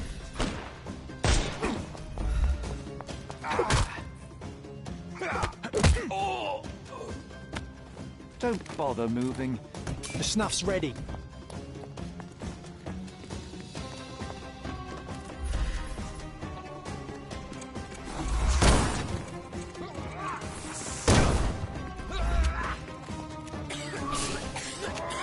I'm coming for you.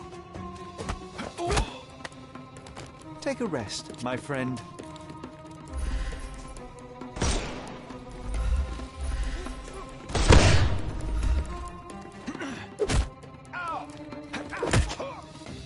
No more crime for you until next. Give him the pepper snuff.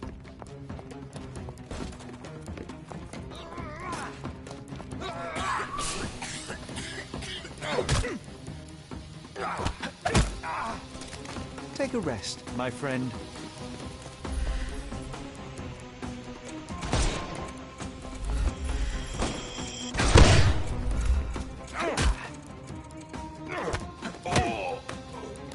No more crime. The snuff's ready.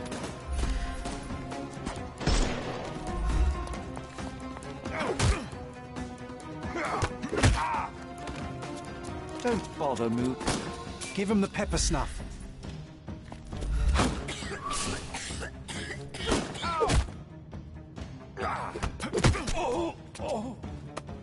Take a rest, my friend. It's time to knock this guy out.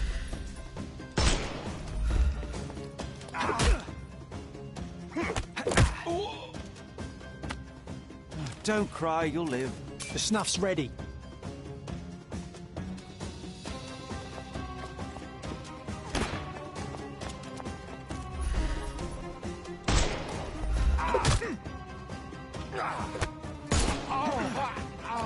No more. Give him the pepper snuff. I must say, Sherry, that was near perfect. Could it be that you're not completely hopeless?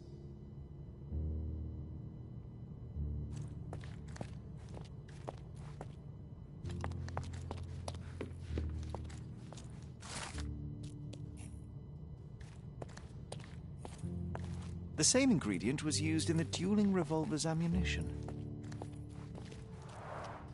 All these places are perfectly secluded, ideal for private duels.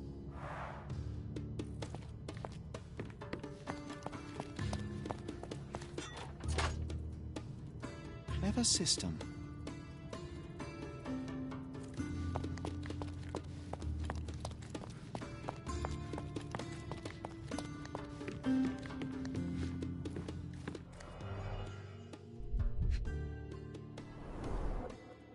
A nice apricot aroma. Marilyn schnapps, I presume. Half full.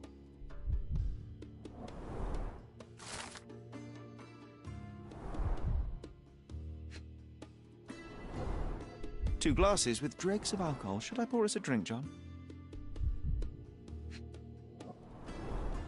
Glass crushed underfoot with damp traces still visible.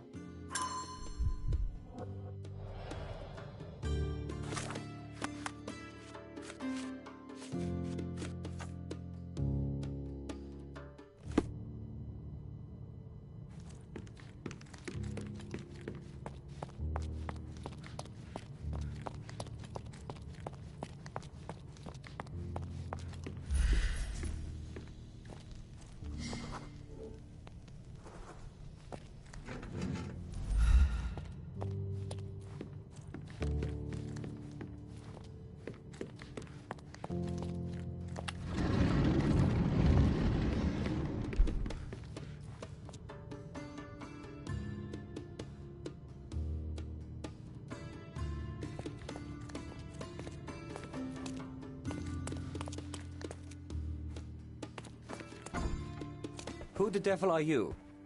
I won't go down without a fight. Sherlock Holmes. And if I wanted a fight, you would already be on the floor. Fortunately for you, I'm merely here to ask a few questions. Is that so? Well, come on, pretty boy. How about I fix that nose of yours? Give it a bit more character. Enough. Your compatriots attacked me and I responded. They still have their lives, unlike Mr. von Staub. True. At least you are not a murderer. Fine, you may speak.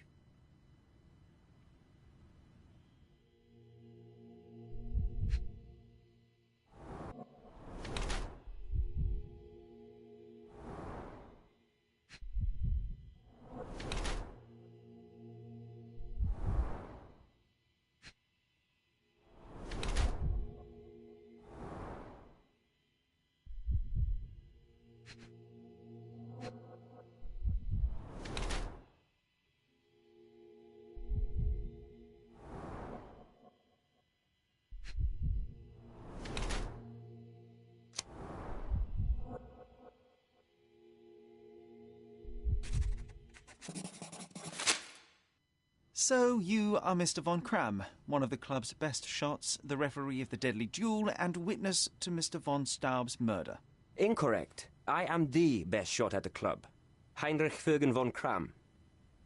But how did you know I was there? Your clothes, Mr. von Kram. The dirt on your trousers confirms your presence in the old ruins. And your jacket features a bloodstain from your attempts to save Mr. von Staub. That is impressive. It is merely inferential. Now, a few questions, if I may. Be my guest. I have nothing to hide. I'd like to speak with the other competitor. He left the island. Mr. Dorfman was sure that the killer was after him. He is innocent, I assure you. Indeed, from his position it would be impossible to fire the bullet at such a downward trajectory, but he was a witness. Shame. So, what transpired in the old ruins? Everything began as normal. The signatures, choice of weapons. I checked it all, and then blindfolded the duelists. Erich stood to my left, and his opponent, Mr. Dorfman, to my right. Before they could begin, the killer fired. And I'm sure it was not Dorfman. Why are you so sure? The sound was different. Not a Webley revolver. And further away. The killer must be an excellent shot to hit the heart. What transpired after the shooting? I heard Erich cry out and fall. Mr. Dorfman turned and fired at the killer, but I shouted at him to stop and help. I tried to save Erich, but it was too late. He was gone. I don't know what you're talking about. I've never seen this before. I've never seen this before. I don't know what you're talking about. I've never seen this before. You have a nice collection of pistols, Mr. von Cram. Ah, a fellow connoisseur of firearms. Did something catch your eye? What caught my eye is a missing Lamat. Where is it? Ah, that one. I lost it in a bet. A rare failure of mine. A bet with whom? That's private, Mr. Holmes, and unrelated to your investigation. I don't know what you're talking about. I've never seen this before. I don't know what you're talking about. I can't help you with this. I can't help you with this. It seems you owed Mr. von Staub a small fortune. A fortune to you, perhaps, but a trifle to me. Our debts ebbed and flowed. In our next contest, there was every chance I would win it back. Eric was too concerned about all that. Frankly, he often lacked the demeanor of a nobleman. His progressive tendencies could be grating. I don't know what you're talking about. I don't know what you're talking about. I've never seen this before. I've never seen this before. I can't help you with this. I don't know what you're talking about. Last year, there was a similar incident in which a duelist died. What can you tell me? A tragedy. I shot too well, and my opponent stumbled from the impact. He slipped and fell down the cliff. I regret it all. I have not participated in a duel since. Instead, I only take the role of a referee and supervise the proceedings for safety. I swore that no other club member would die in a duel. Alas, someone else intervened. I don't know what you're talking about. I've never seen this before. As it happens, a Lamat 42 caliber revolver was discovered at the crime scene. You said you were missing a Lamat, yes? I did, but my Lamat was a 36 caliber. And you can prove that? My word is proof enough. If I said it, it is true.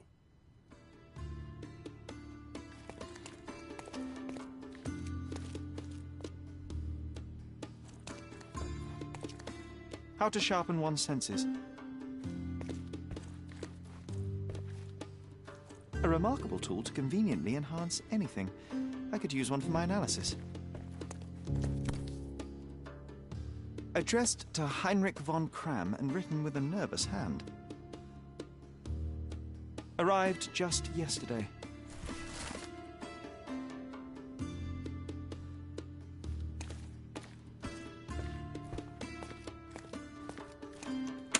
Your ability to perceive the world. Recordings labelled in Braille.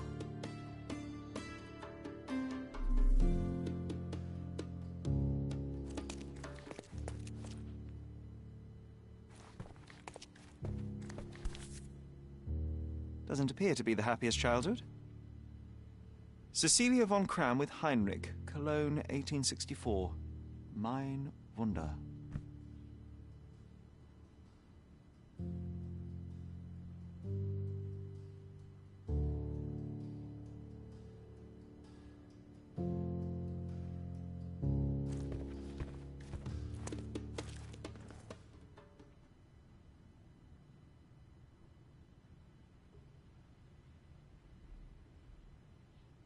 There must be more you can recall from the day of the duel. I wish. My eyes make me a poor witness, I'm afraid. Yes, your blindness. An affliction since childhood, one presumes. No scars on your face, and you carry yourself with confidence. I'm starting to see your worth, Mr. Holmes. But this limitation developed your other senses and made you an excellent marksman. So, tell me, did you notice anything else? I do recall a floral smell. Something artificial. It was sweet and fresh and came from the direction of the killer. You and Eric were competing for the position of honorary consul, yes? Quite the title. We were, but he stood no chance. Only a true nobleman could take such a role. Difficult for him to contest it now. Do you recognize this scent? Yes. This is it. The smell I noticed at the ruins. Where did you get it? Do you know who killed Eric? Tell me his name. I need to be elsewhere.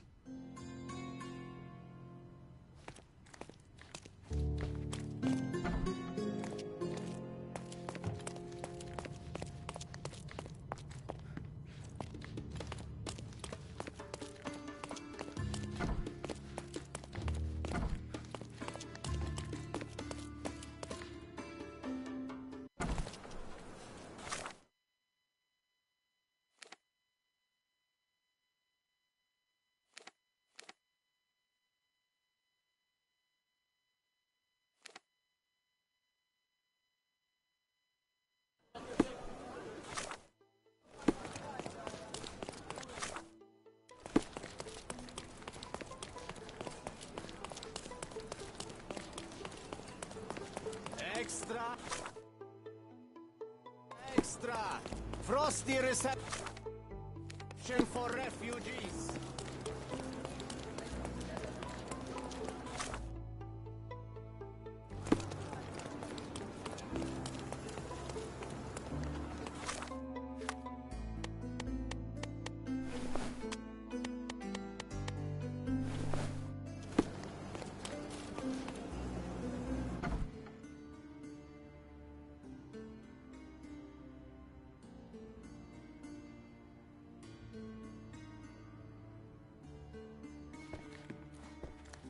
Good day, officer. Miss von Staub awaits you in her boudoir.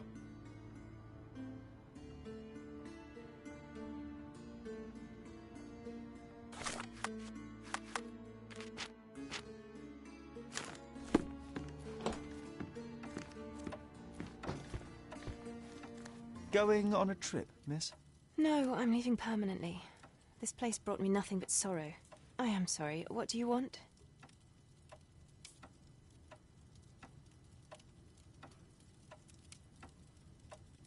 I think the time has come to be honest with each other, Miss von Staub.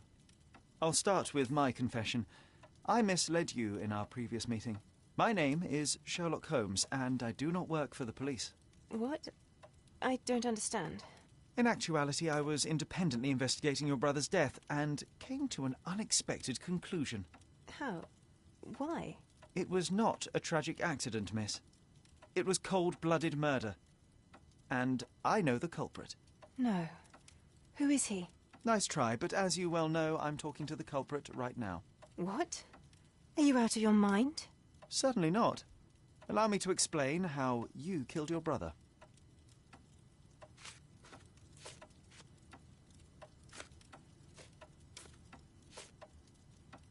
The missing box in your brother's room contained a Lamat, the same weapon used for the murder. You stole it to kill your brother. What? No. Eric was obsessed with guns. I bet he simply left that revolver somewhere else. Yes, it was left somewhere else. The crime scene. Abandoned in panic. A typical feminine response. No, I've never been to that cursed place.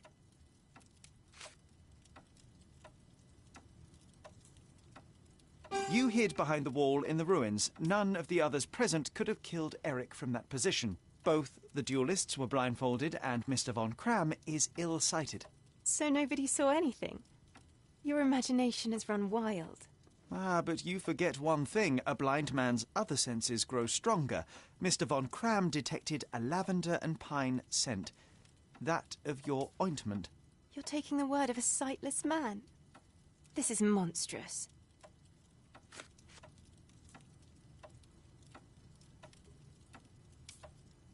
It is your brother who was monstrous. He was a tyrant and you could tolerate his abuse no longer. Living with Eric was a nightmare, yes. But he was my brother. Now, Miss von Staub, take your time. Tell me the truth. After our parents died, my life slowly became hell. My brother began to humiliate me. Then he became violent. Each day he'd invent a new punishment. Shut my room, burn my paintings, starve me. And without fail, I would be beaten. All visits were forbidden, all contact verboten. I was his caged bird, his pet. When we did go out, he used me to bait influential people. He sold me to Mr. Boddington simply to earn a place amongst this island's elite. Was that not freedom from your brother? He sold me as a thing, sir. Who do you think this gentleman was? I could not endure more cruelty. Mr. Holmes, I'm begging you. Please don't do this to me. Don't throw me from one cage to another. You have suffered enough, Miss von Staub, but now it is over. I will not turn you into the police. I don't know what to say. What will happen with the case? The usual. With their typical stupidity, the inspectors will confidently declare the case a tragic accident, and that will be that. I didn't expect such kindness. Kindness? No, where the truth reveals injustice, I expect accountability, but in this matter, Miss von Staub, I see no injustice at all. Thank you, Mr. Holmes. I'll never forget what you're doing.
a large crowd gathered.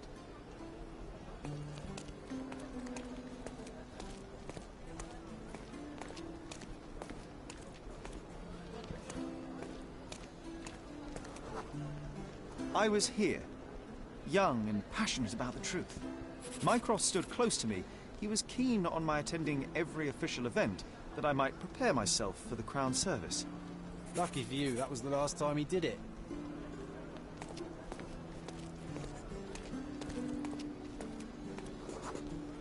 There was a stage here, a tribune.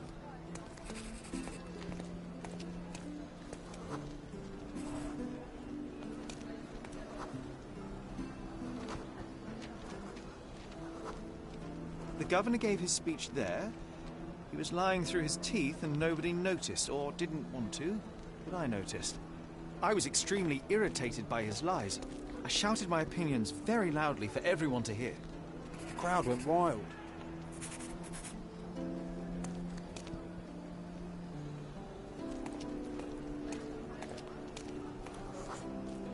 Mycroft was angry but calm. He led me away from the stage.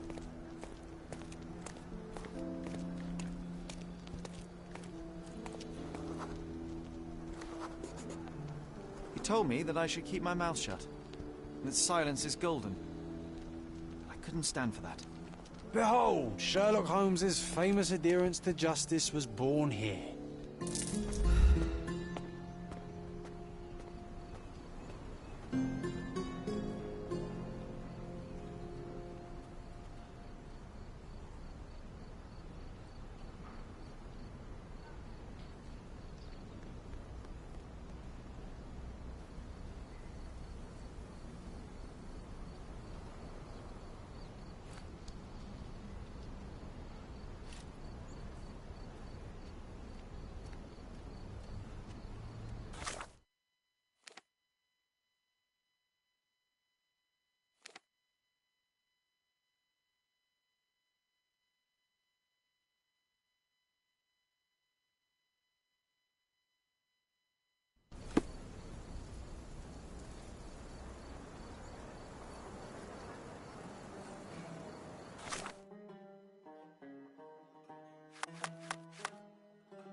Did I ever tell you about my psychic abilities?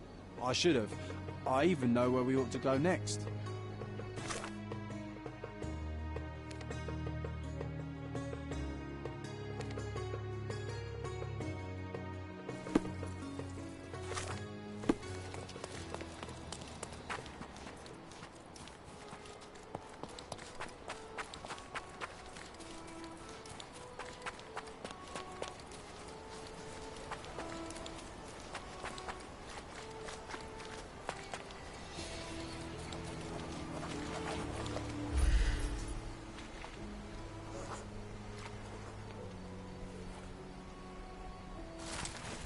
I always admire the way you notice such details.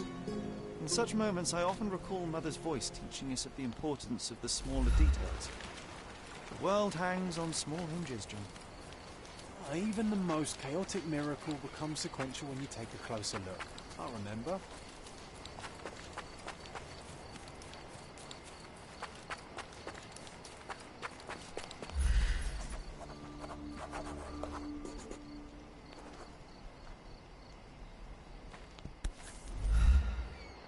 Wait, what? Is this Mother's magnifying glass? How did it end up here? What happened? Sherry, you really need to learn to let miracles happen. The whole world is one big, unresolved, chaotic miracle. But they will become sequential if you take a closer look. I do remember what Mother told us, but that explains nothing. Just let things happen, all right? Besides, this little miracle will look perfect in our manner, don't you think?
Look, the cutest thing you'll see all day. Hamlet staged by children. Oh, so it has taken root. What's taken root? As I recall, when we were growing up...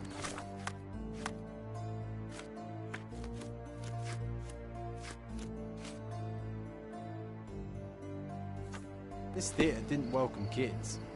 You've forgotten, John. Come to the back entrance and I'll refresh your memory. Yeah,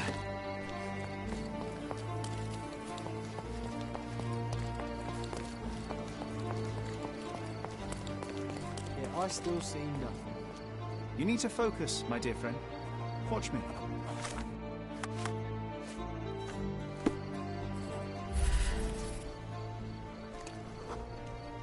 Here was our glorious stage. Ring any bells?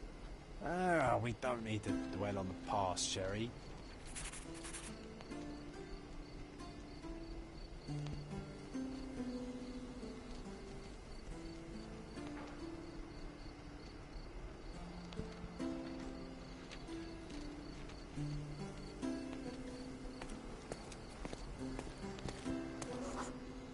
And Hamlet's mother, Gertrude, taking poison. What was the name of that girl? Oh, Georgina, of course. She was our neighbour. Oh, I remember her. She liked you. And there you were, the best supporting actor. My silent scene partner, my Yorick. Your presence inspired me and brought me to tears. Yeah, it hurt to know that's all I could be. Inspiration. I couldn't even play the king's ghost. How's that for irony? To be or not to be? Indeed. I know why you wanted to forget. The show forced you to confront your limits, except no one else would ever see you but me. Why do you think I cried?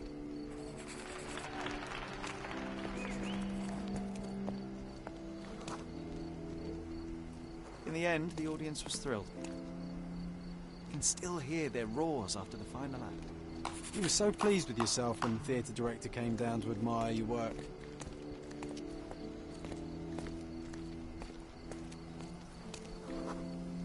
He applauded. A huge gesture from a man for whom children on stage was an anathema.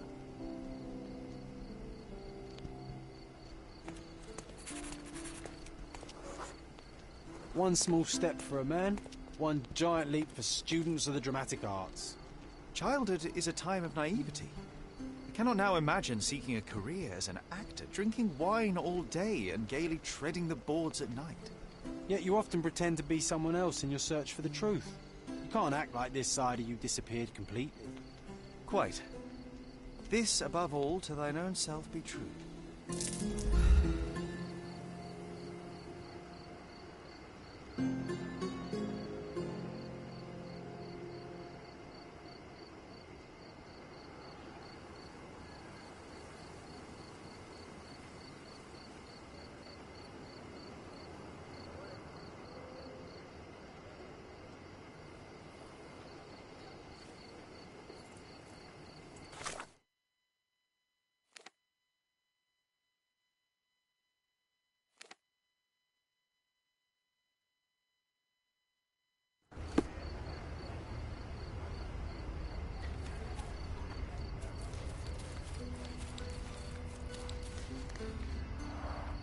Unholy howls keeping you inside at night? Luigi can help. All ghosts gone. Meet on southern pier of the Silverton Port. Donations gratefully accepted. This town loves the supernatural, but all I see is another scam to disprove. The world shrivels under a skeptic's eye. That's why you're so sullen, Sherry. You leave no room for delight in the magical. I delight in making the unknown known. Let us begin by asking someone about the poster and then pay this Luigi a visit at the port.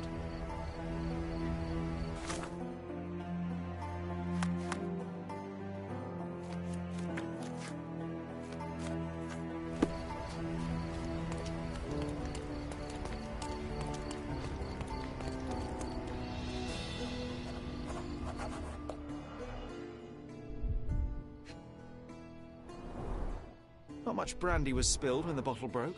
Someone had drunk most of it already.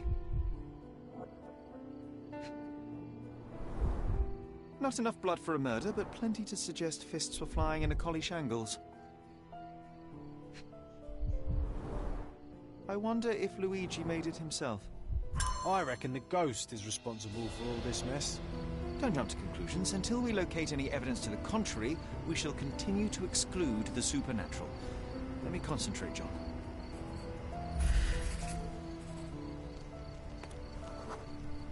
The ghost hunter's stand was here. Someone stormed up angrily. Let me take it from here.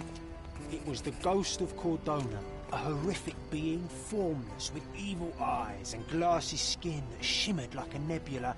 It lurched towards its foe.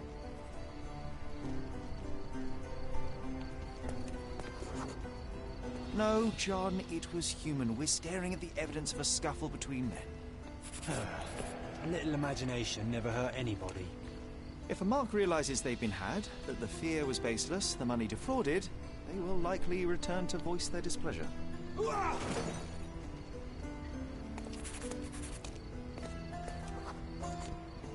And thus Luigi took a beating.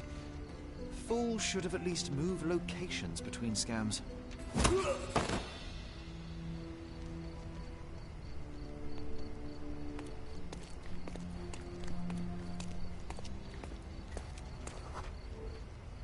After the attack, he fled bloodied and bruised.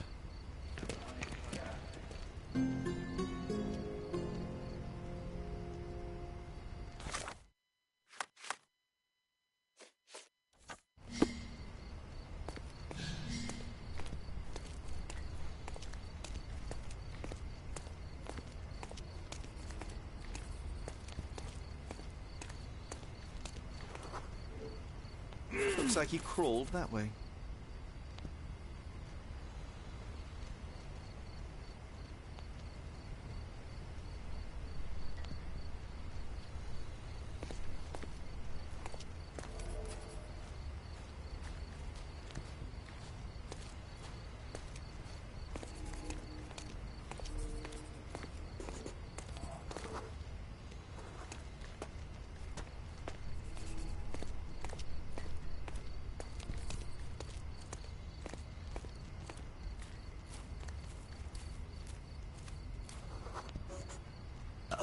bottle suggested intoxication, this vomit confirms it.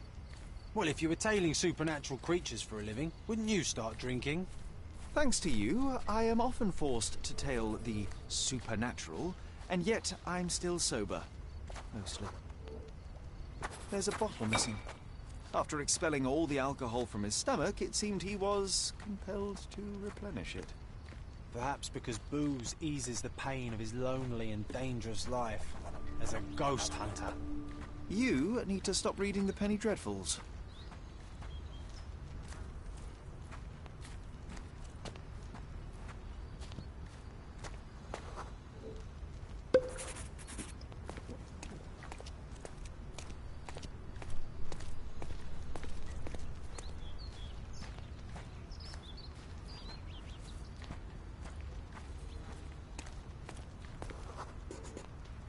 He threw the bottle here. We must be near his hideout. Maybe we just leave, Sherry. There is no need to disturb the ghost hunter. Looks like an appropriate home for a ghost hunter. I have a bad feeling about this.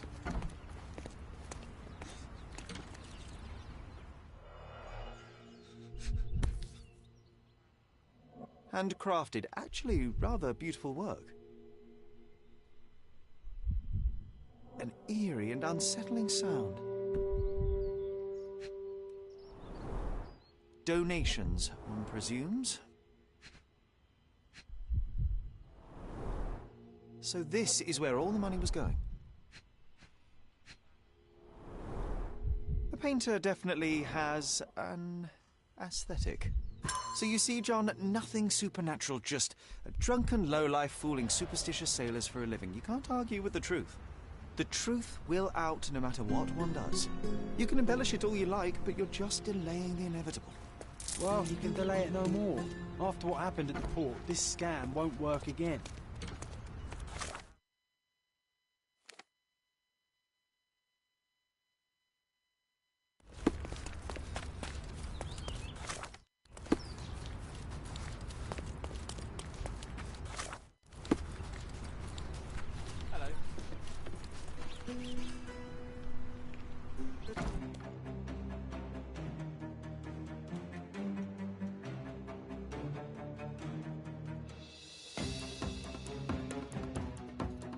I'm coming.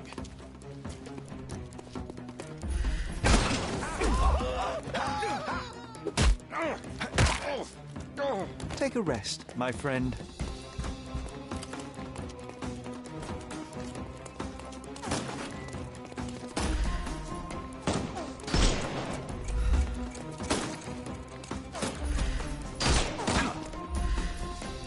We can overcome the brute now.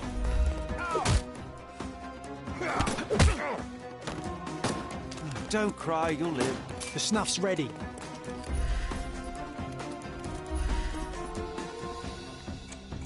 He's all yours now. Go for it.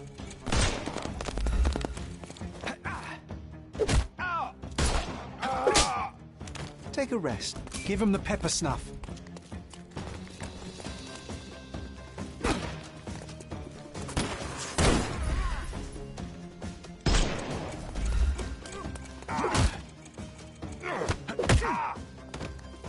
Don't bother moving.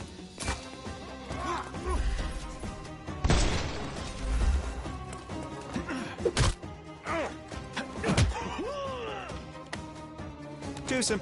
Give him the pepper snuff. Take a rest, my friend. The snuff's ready.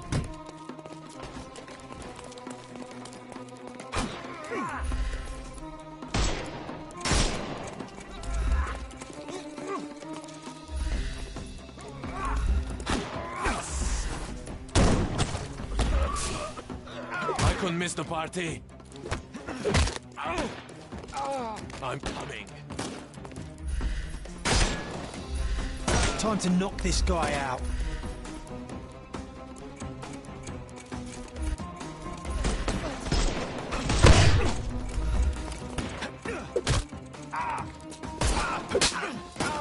Take a rest, my friend. Give him the pepper snuff.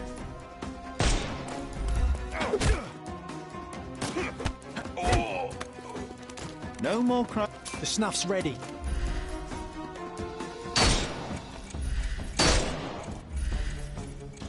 He's all...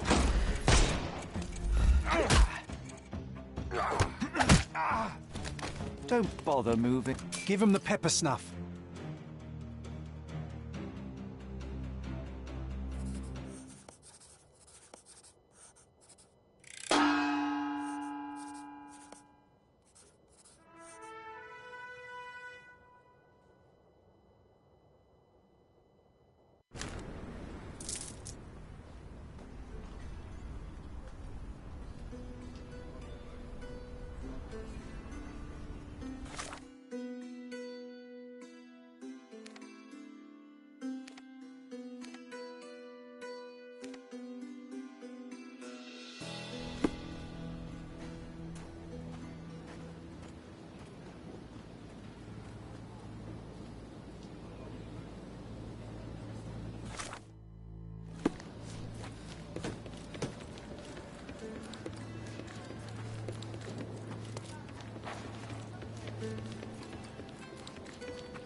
It used to contain a silver statue of a miner's canary.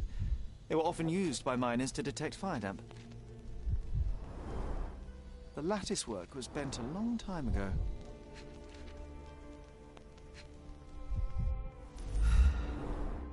For the ones who gave their lives in the silver mines, for the safety and prosperity of Miners' End, 1830.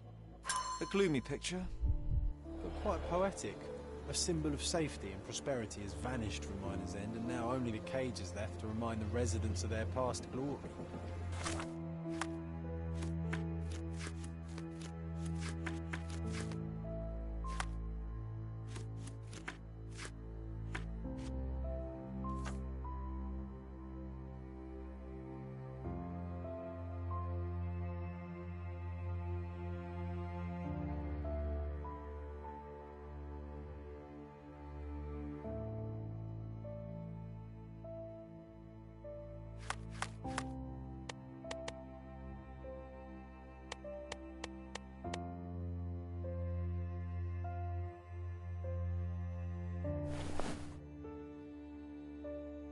The canary was stolen a long time ago. There's no hope in finding it now, but perhaps someone might know at least something about it. We should ask the people around here. May I ask you something? I used to work in a factory too, but things changed. Come back when you change too, then we'll talk.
Can you satisfy my curiosity? You'd better get out of my sight, pal.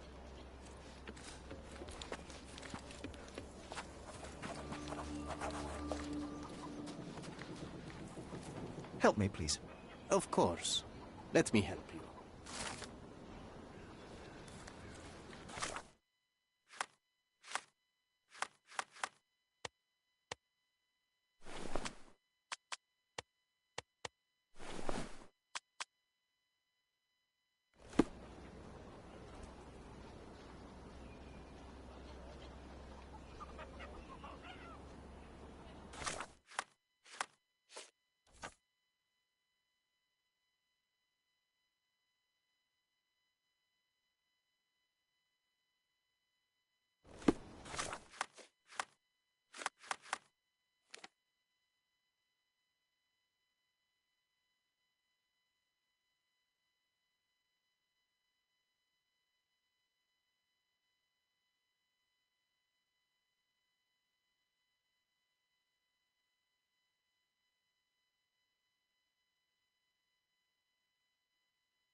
grandma, God bless her, had known the man who has doomed us all.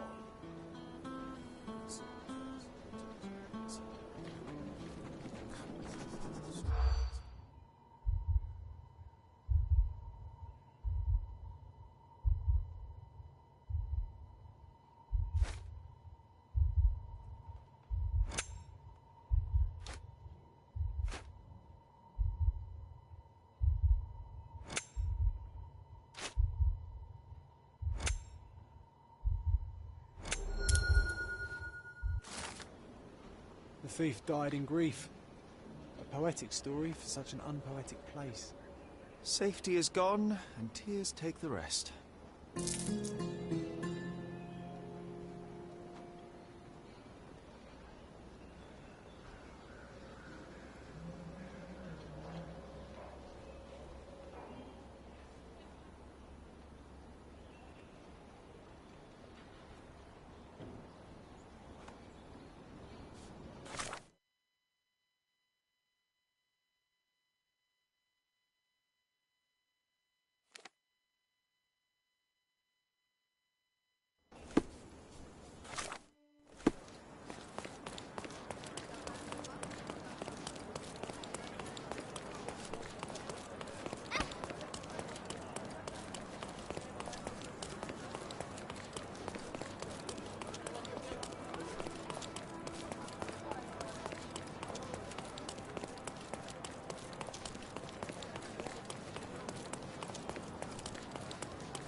Salty breeze, old ruins, dusty roads. Do you recall clambering over these walls as a child? Perhaps. Did we find something at the top?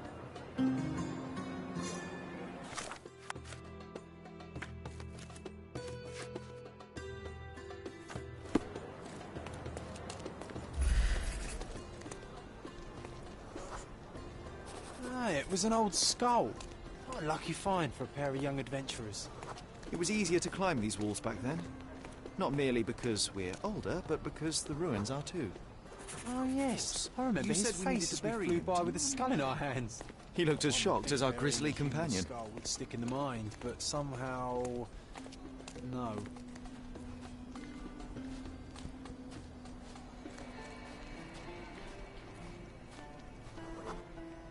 Nothing ever bothers an old Ottoman backgammon player.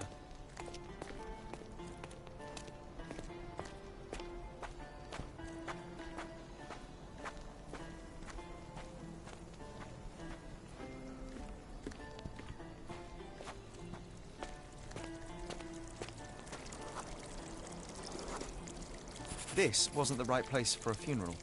We were looking for somewhere more appropriate. Funny, nowadays you love putting men behind bars. You're a fellow of infinite jest, aren't you? The water level was higher back then. I remember swimming through this mire while trying not to breathe in a horrible odour.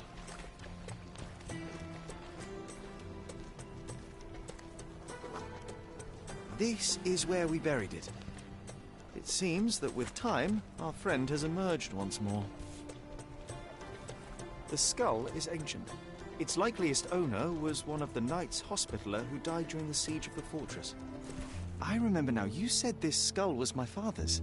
A child's imagination is a powerful tool. You needed this. A burial process of your own. A ritual so you could begin to grieve. Here hung those lips that I have kissed, I know not how oft. I felt so alone back then, John. Uncertain. Abandoned by my father. I know. The skull wasn't his, though it may as well have been. In the earth, all of us look alike. But putting this man to rest, it did help. I'm glad, Sherry. I find myself rather tempted to keep it. If not for sentimental value, then it's archaeological merit.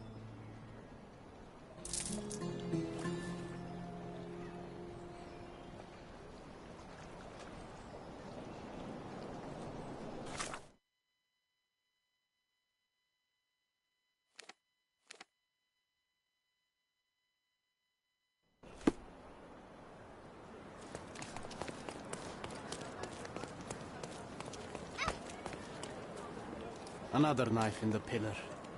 Another debt paid in blood.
That pillar is a damn eye.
Treasure maps from the governor.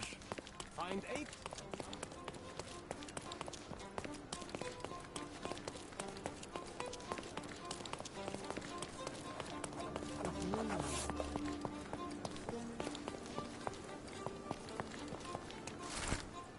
Sherry, I think we're getting the hang of this.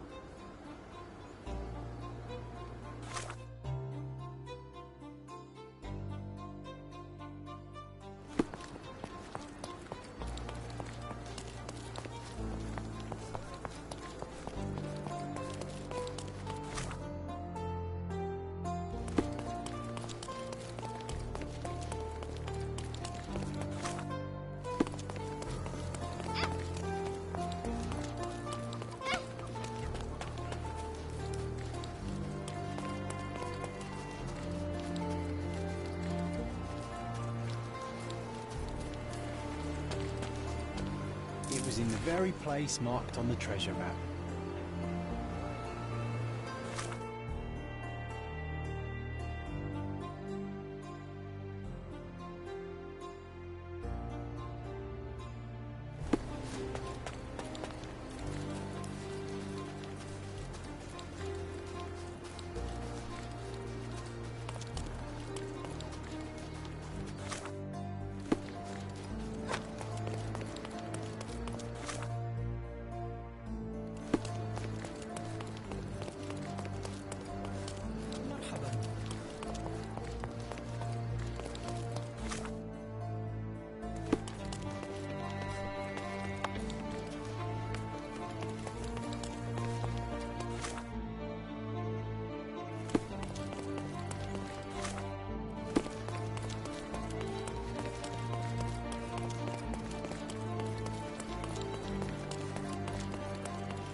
Nice find. It was well hidden, but no match for this dynamic...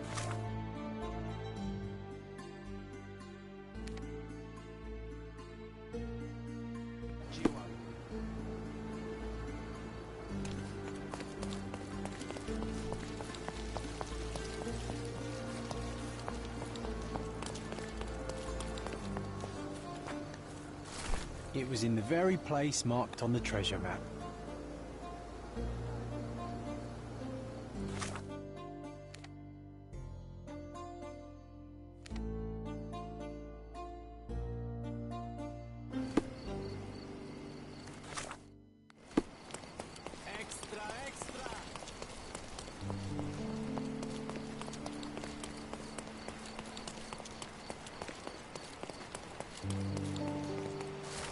Another treasure located. Let's celebrate.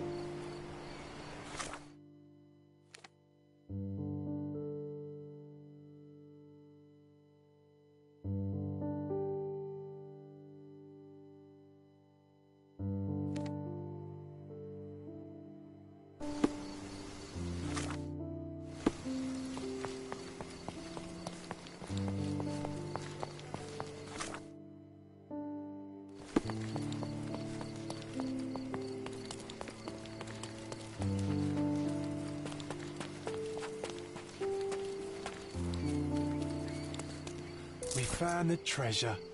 You and I make a good team.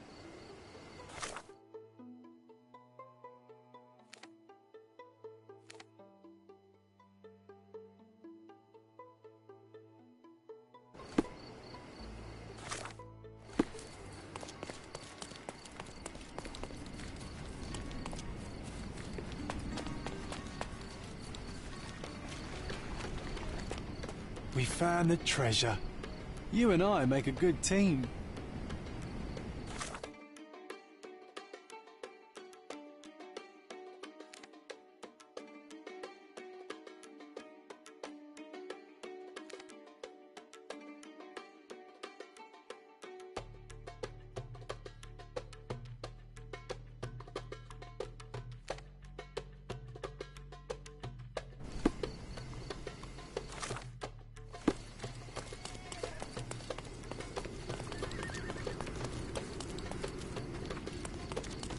Not bad.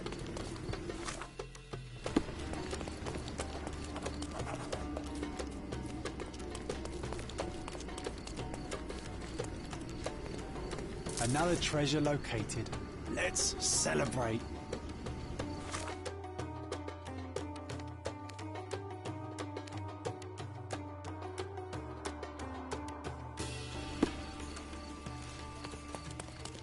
A contest for the guests of Cordona. Find hidden treasure.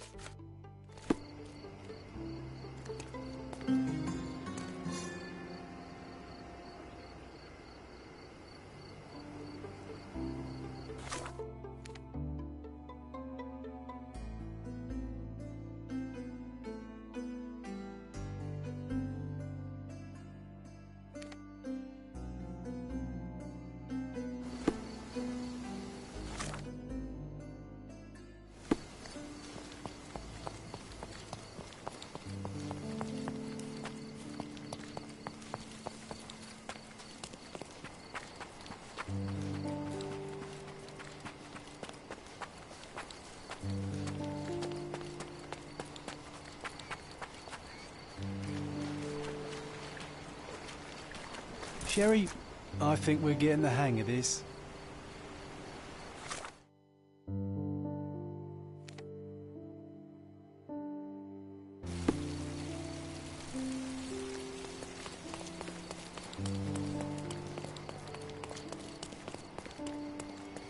We found the treasure.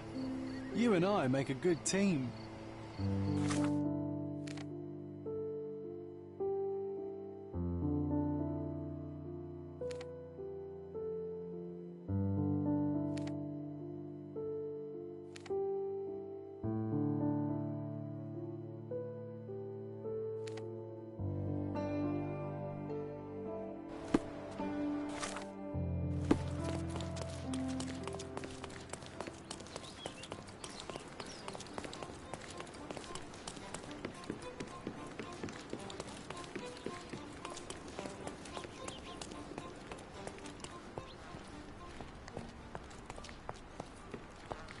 Sherry, I think we're getting the hang of this.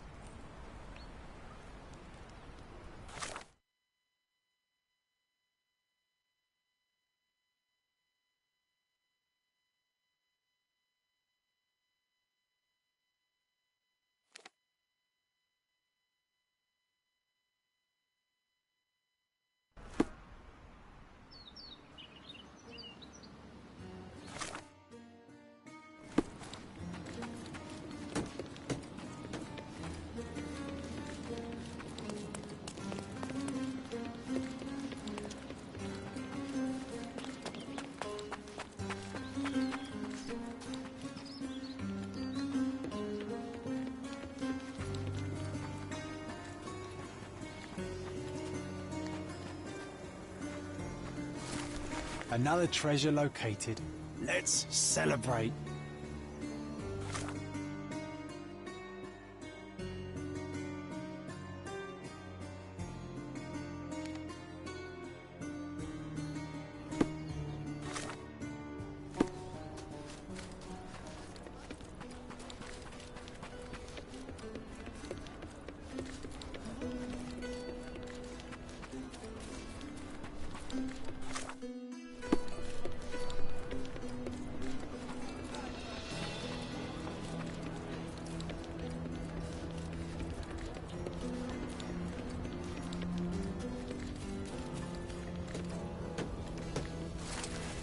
We found the treasure. You and I make a good team.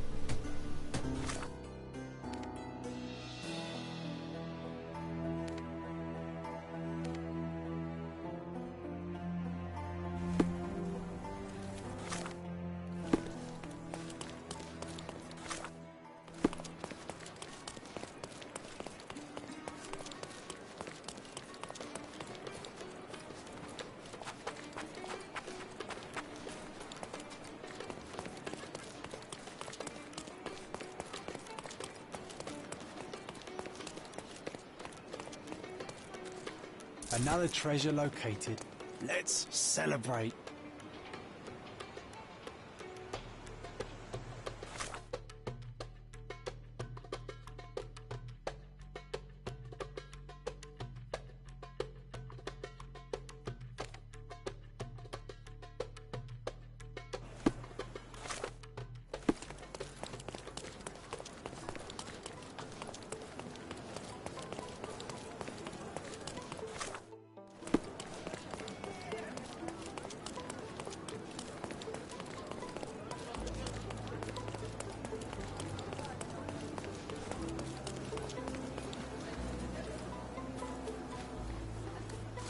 It was in the very place marked on the treasure map.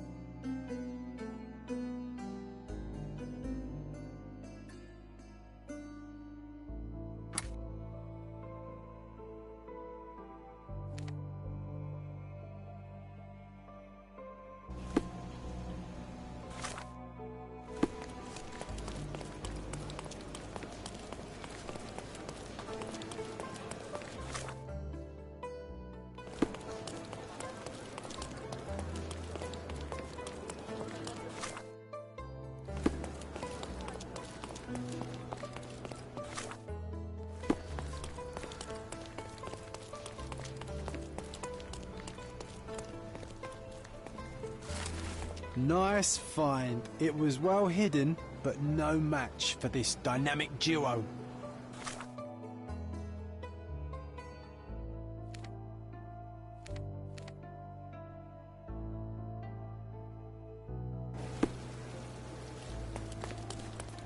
Guests of Cordona, the treasures await you. Collect them all and return for more.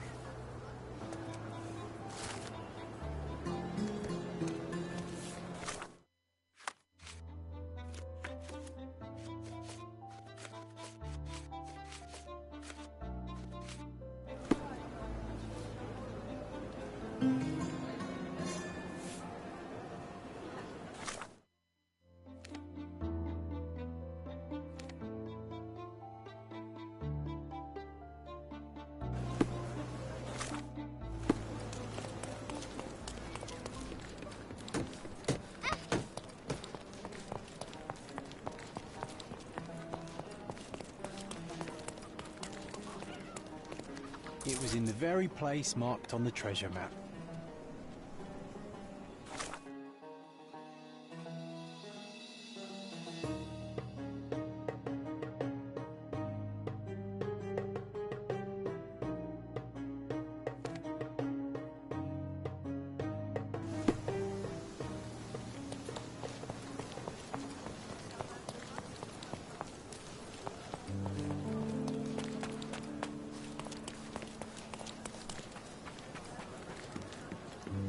Nice find. It was well hidden, but no match for this dynamic duo.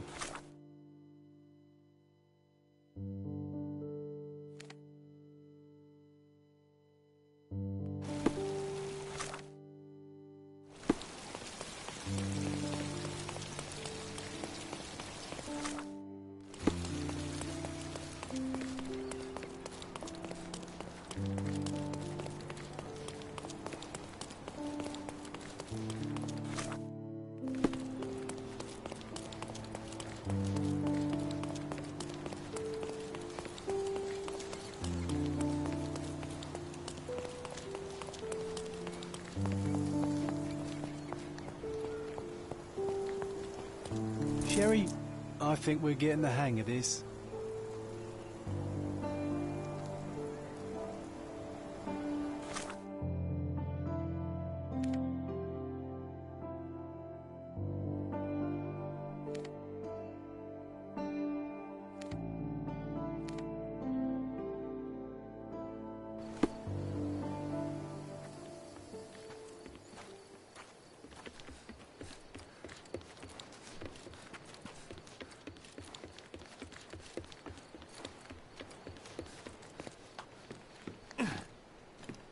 Another treasure located. Let's celebrate.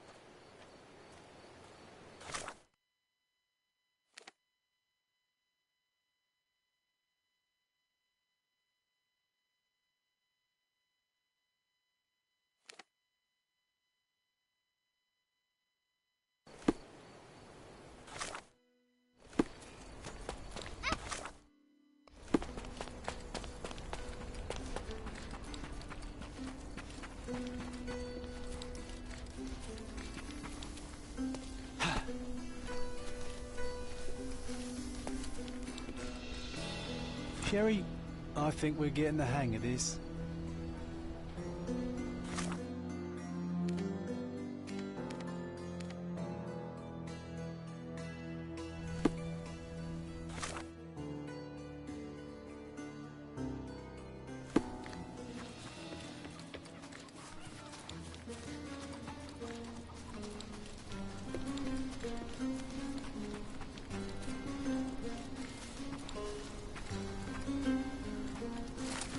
We found it.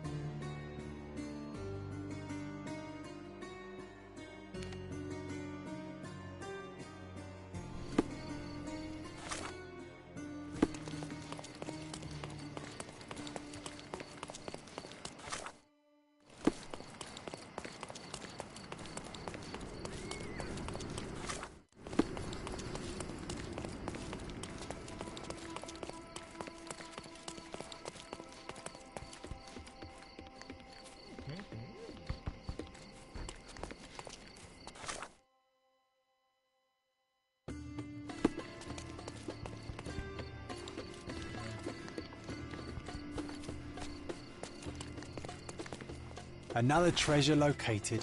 Let's celebrate.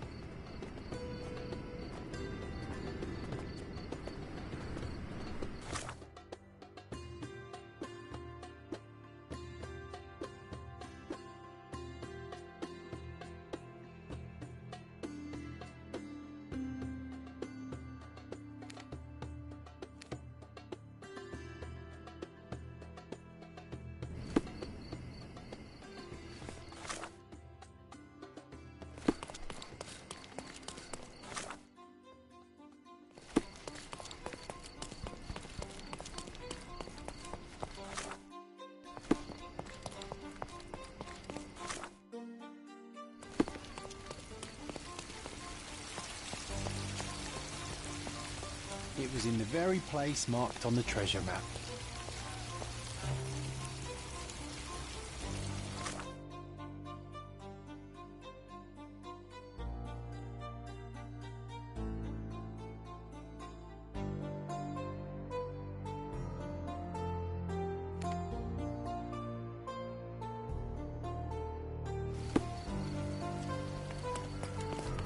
Treasure maps from the governor.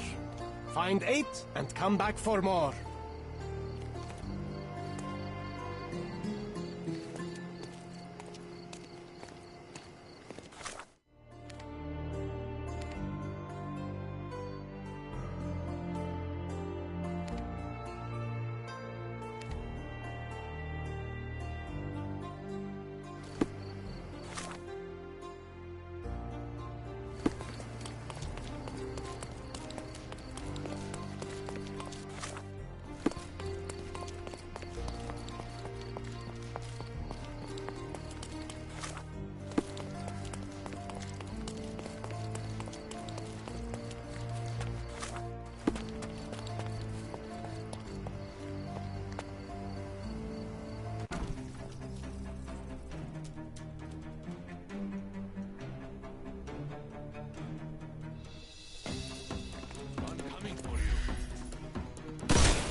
I'm coming.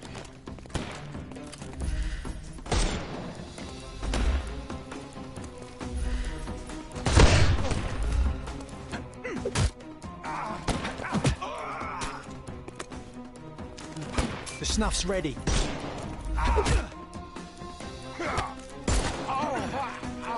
Do symbol. Give him the pepper snuff.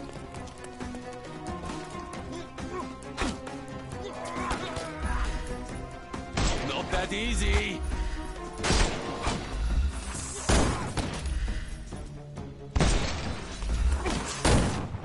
Your tricks are useless. I'm coming.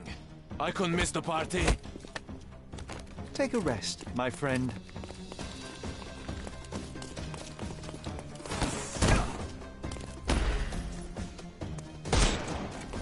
I'm coming. Do symbol. The snuff's ready.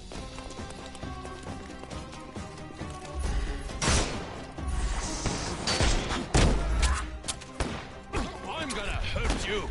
Take this. I couldn't miss the party. Take a rest, my friend. Give him the pepper snuff.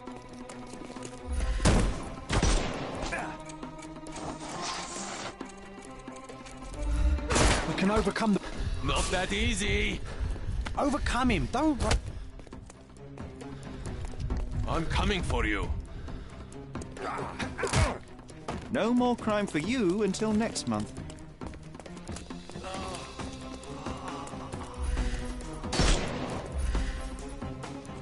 Time to knock this guy out.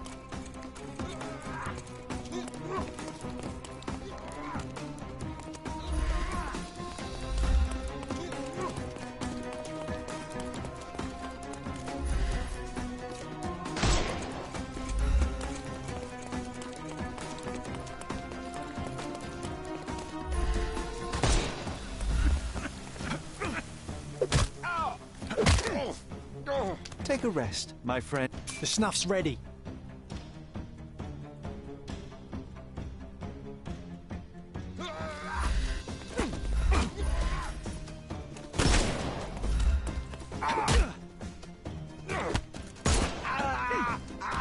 No more.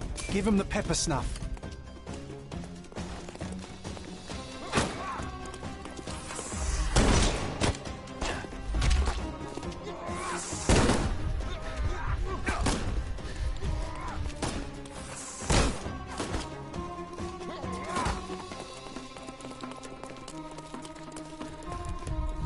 Dodge this! I am invincible. I'm coming. I'm coming for you.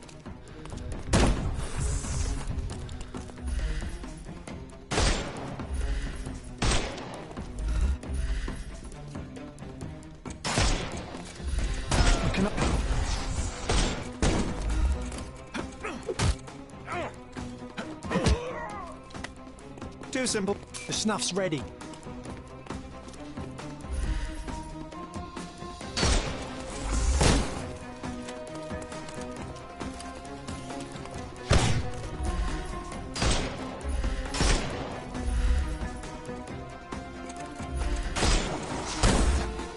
I'm gonna hurt you.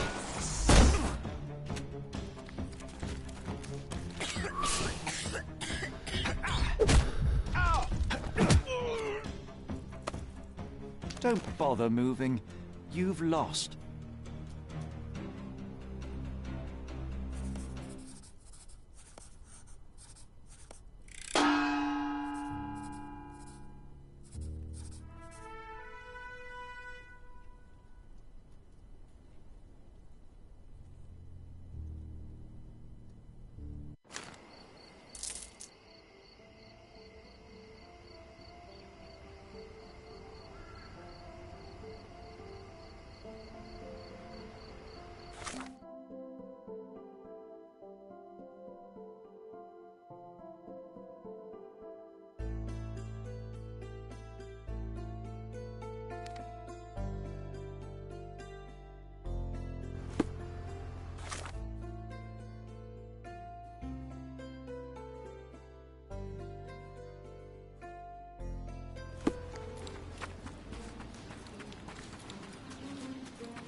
I'm coming.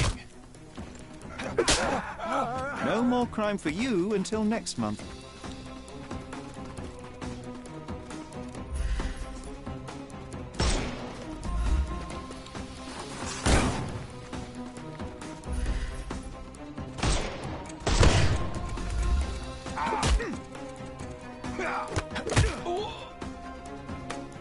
Too simple. Give him the pepper snuff.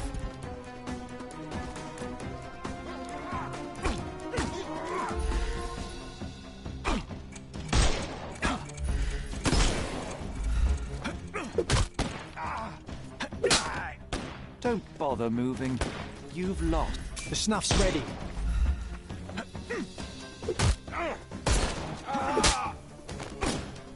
Give him the pepper snuff. Eat lead. We can over...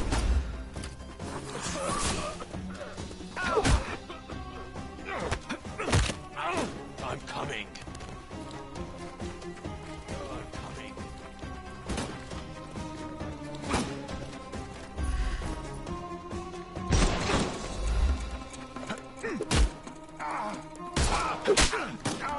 Take a rest, my friend. The snuff's ready. He's all yours now. Go for it.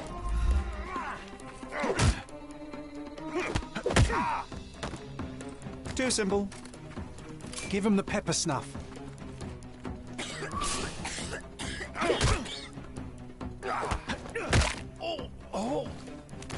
No more crime for you until next month.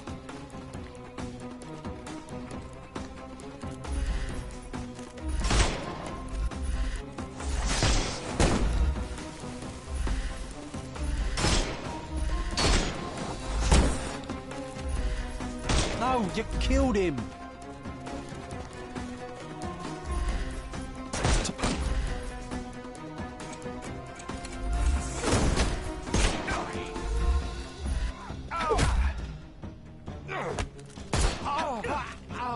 Take a rest. The snuff's ready.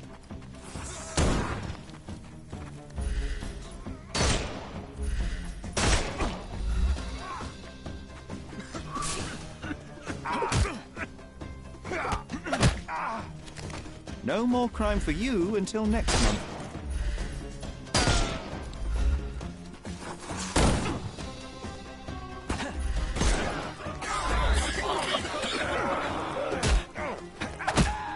Don't bother moving. You... Give him the pepper snuff.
I'm coming for you.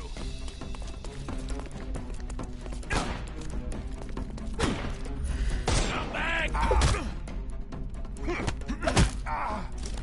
Take a rest, my friend.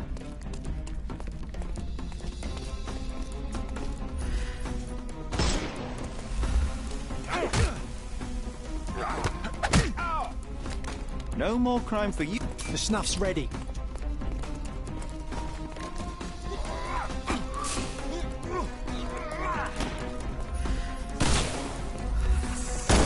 I couldn't miss the party. Don't cry, you'll live.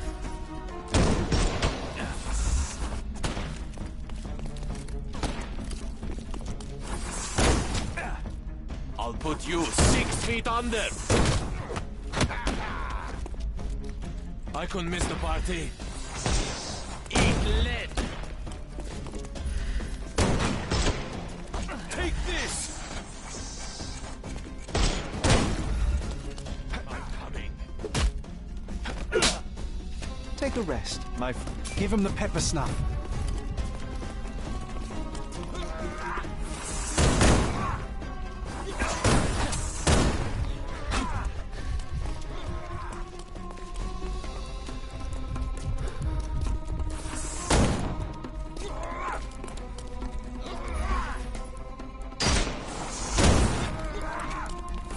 I am invincible. No more crime for you until next month.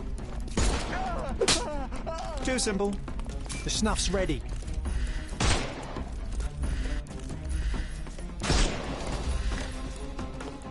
We can overcome the brute now.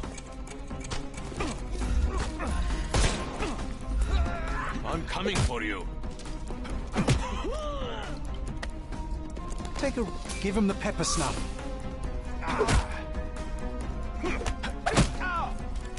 Too simple.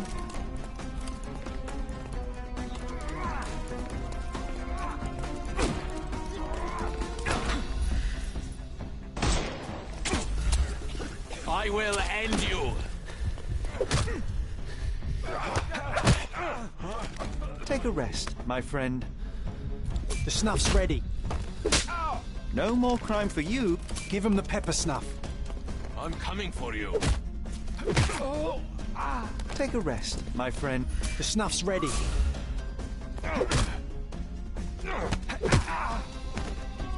Too simple.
I'm coming for you.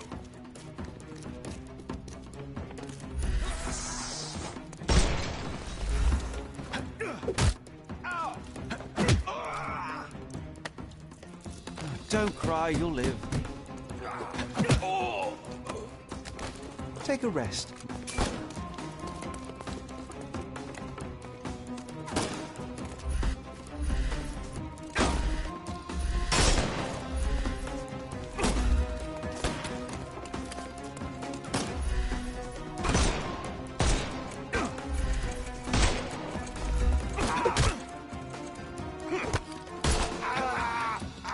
Don't bother. The snuff's ready.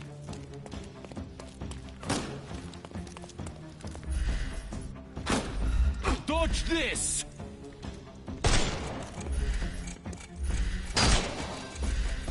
Time to knock this guy out. How did you? Don't cry, you'll live. Give him the pepper snuff.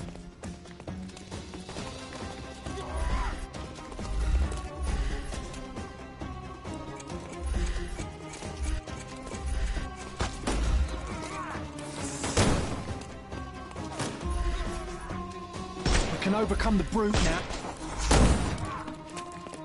I'm coming for you. No more crime for you. The snuff's ready. Not that easy. Take a rest, my friend.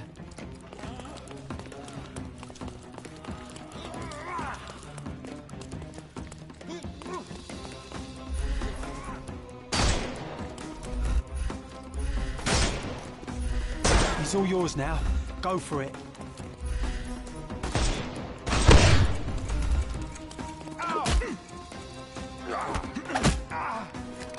No more crime for you. Give him the pepper snuff.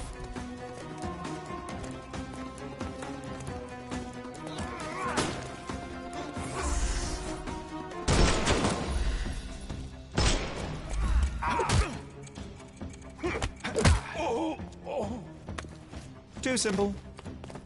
The snuff's ready.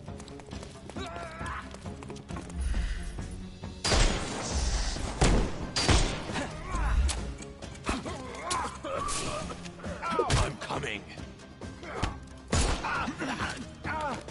Don't cry, you'll live.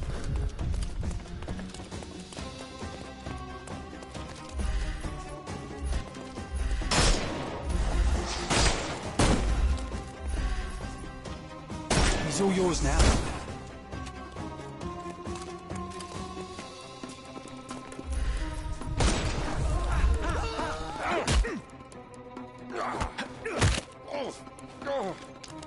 No more crime for you. Give him the pepper snuff.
Masterpieces by local...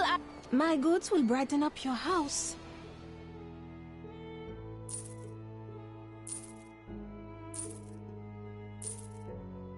Enjoy your purchase.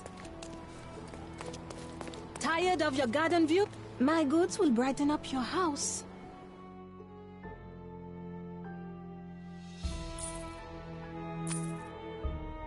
Enjoy your purchase.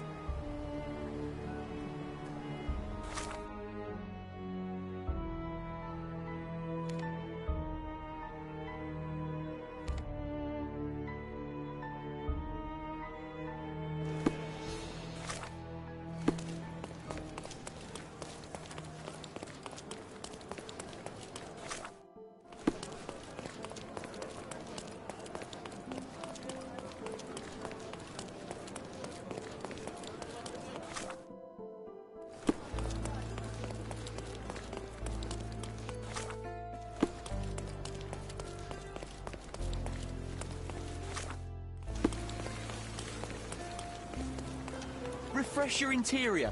Pick what you like. My goods will brighten up your house.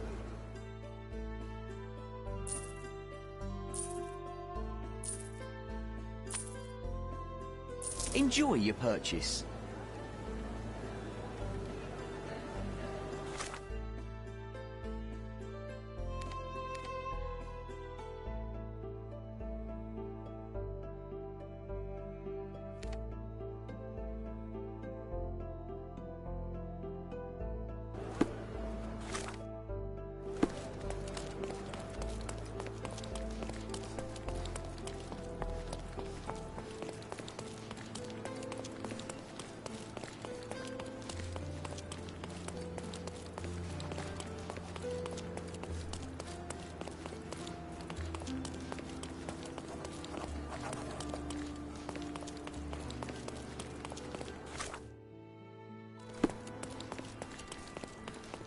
Refresh your interior. Pick what you like.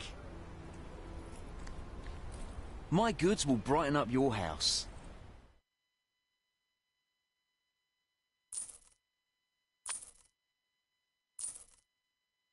Enjoy your purchase. The best antiques in the district.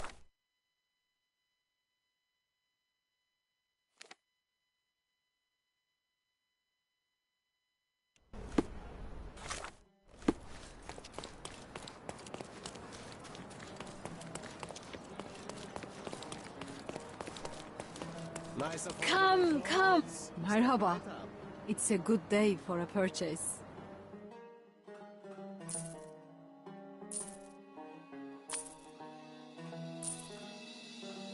May your purchase bring you joy.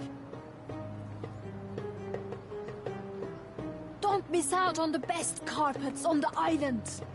Nice affordable clothes. Let's pick something that suits you.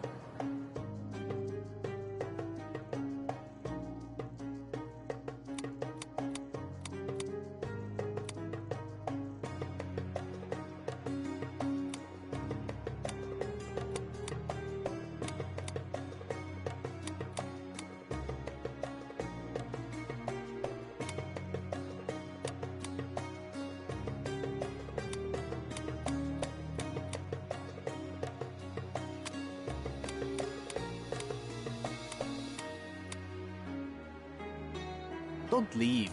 Take one more look.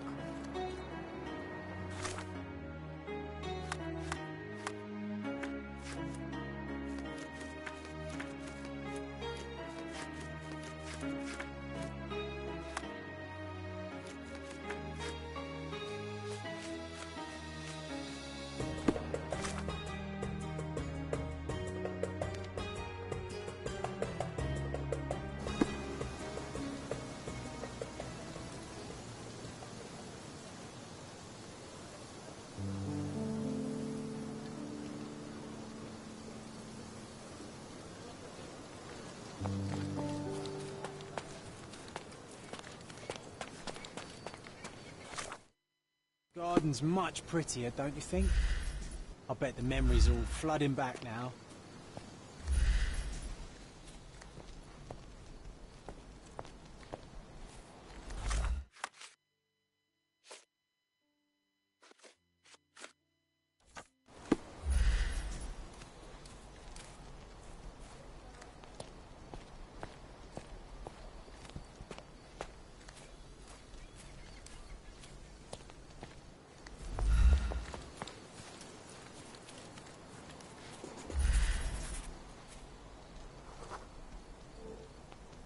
Ah, yes. We were sword fighting in this very spot. And that time, I was the winner. So, as your victory prize, you asked me to fulfill a wish. I remember we did something the very next night, John, but what was it?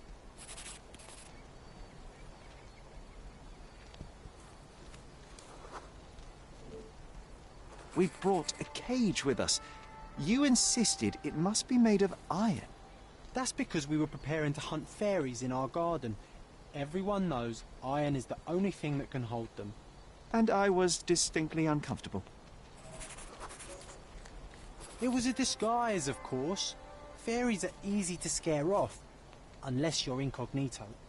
and every trap needs bait.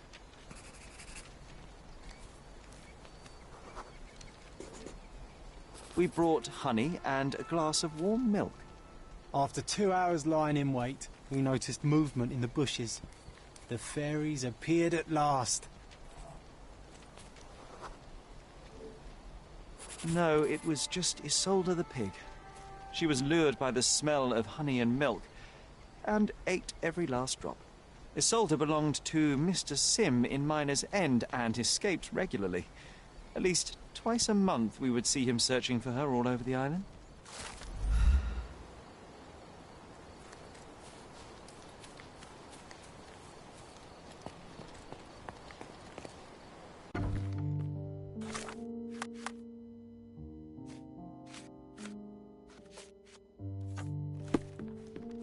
Well done, Sherry. The hall now looks much as it did in our youth.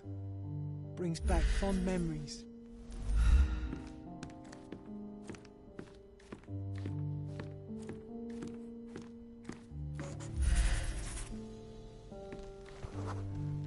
We used to take a shortcut down the banisters, much to everyone's annoyance. Oh yeah, what fun. They had to fix these handrails several times. I wouldn't try it now, Sherry, tempting though it is.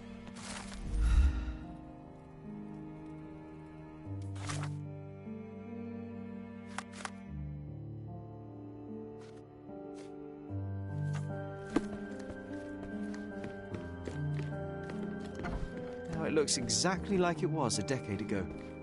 I can almost feel the memories hitting me.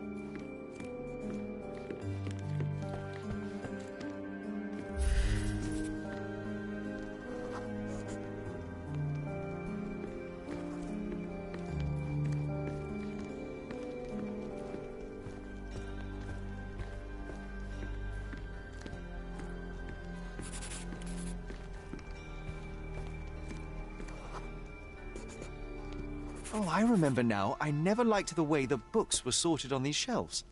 That you didn't. Your brother often struggled to find his reading materials after our visits.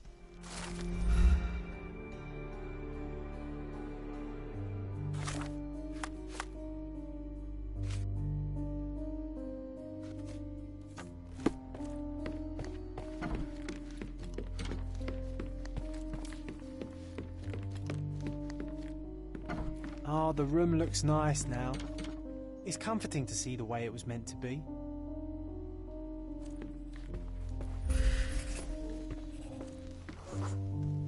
My mother always preferred to spend her rare moments of lucidity with me. That's true. She even stopped Mycroft from joining you. Remember? I do. He didn't show it, but he was upset. I think Mother paid more attention to me because I was younger.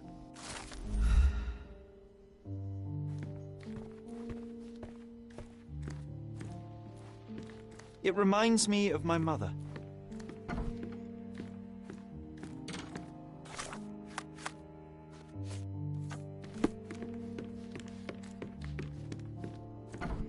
I can sense an incoming memory, Sherry. Do you?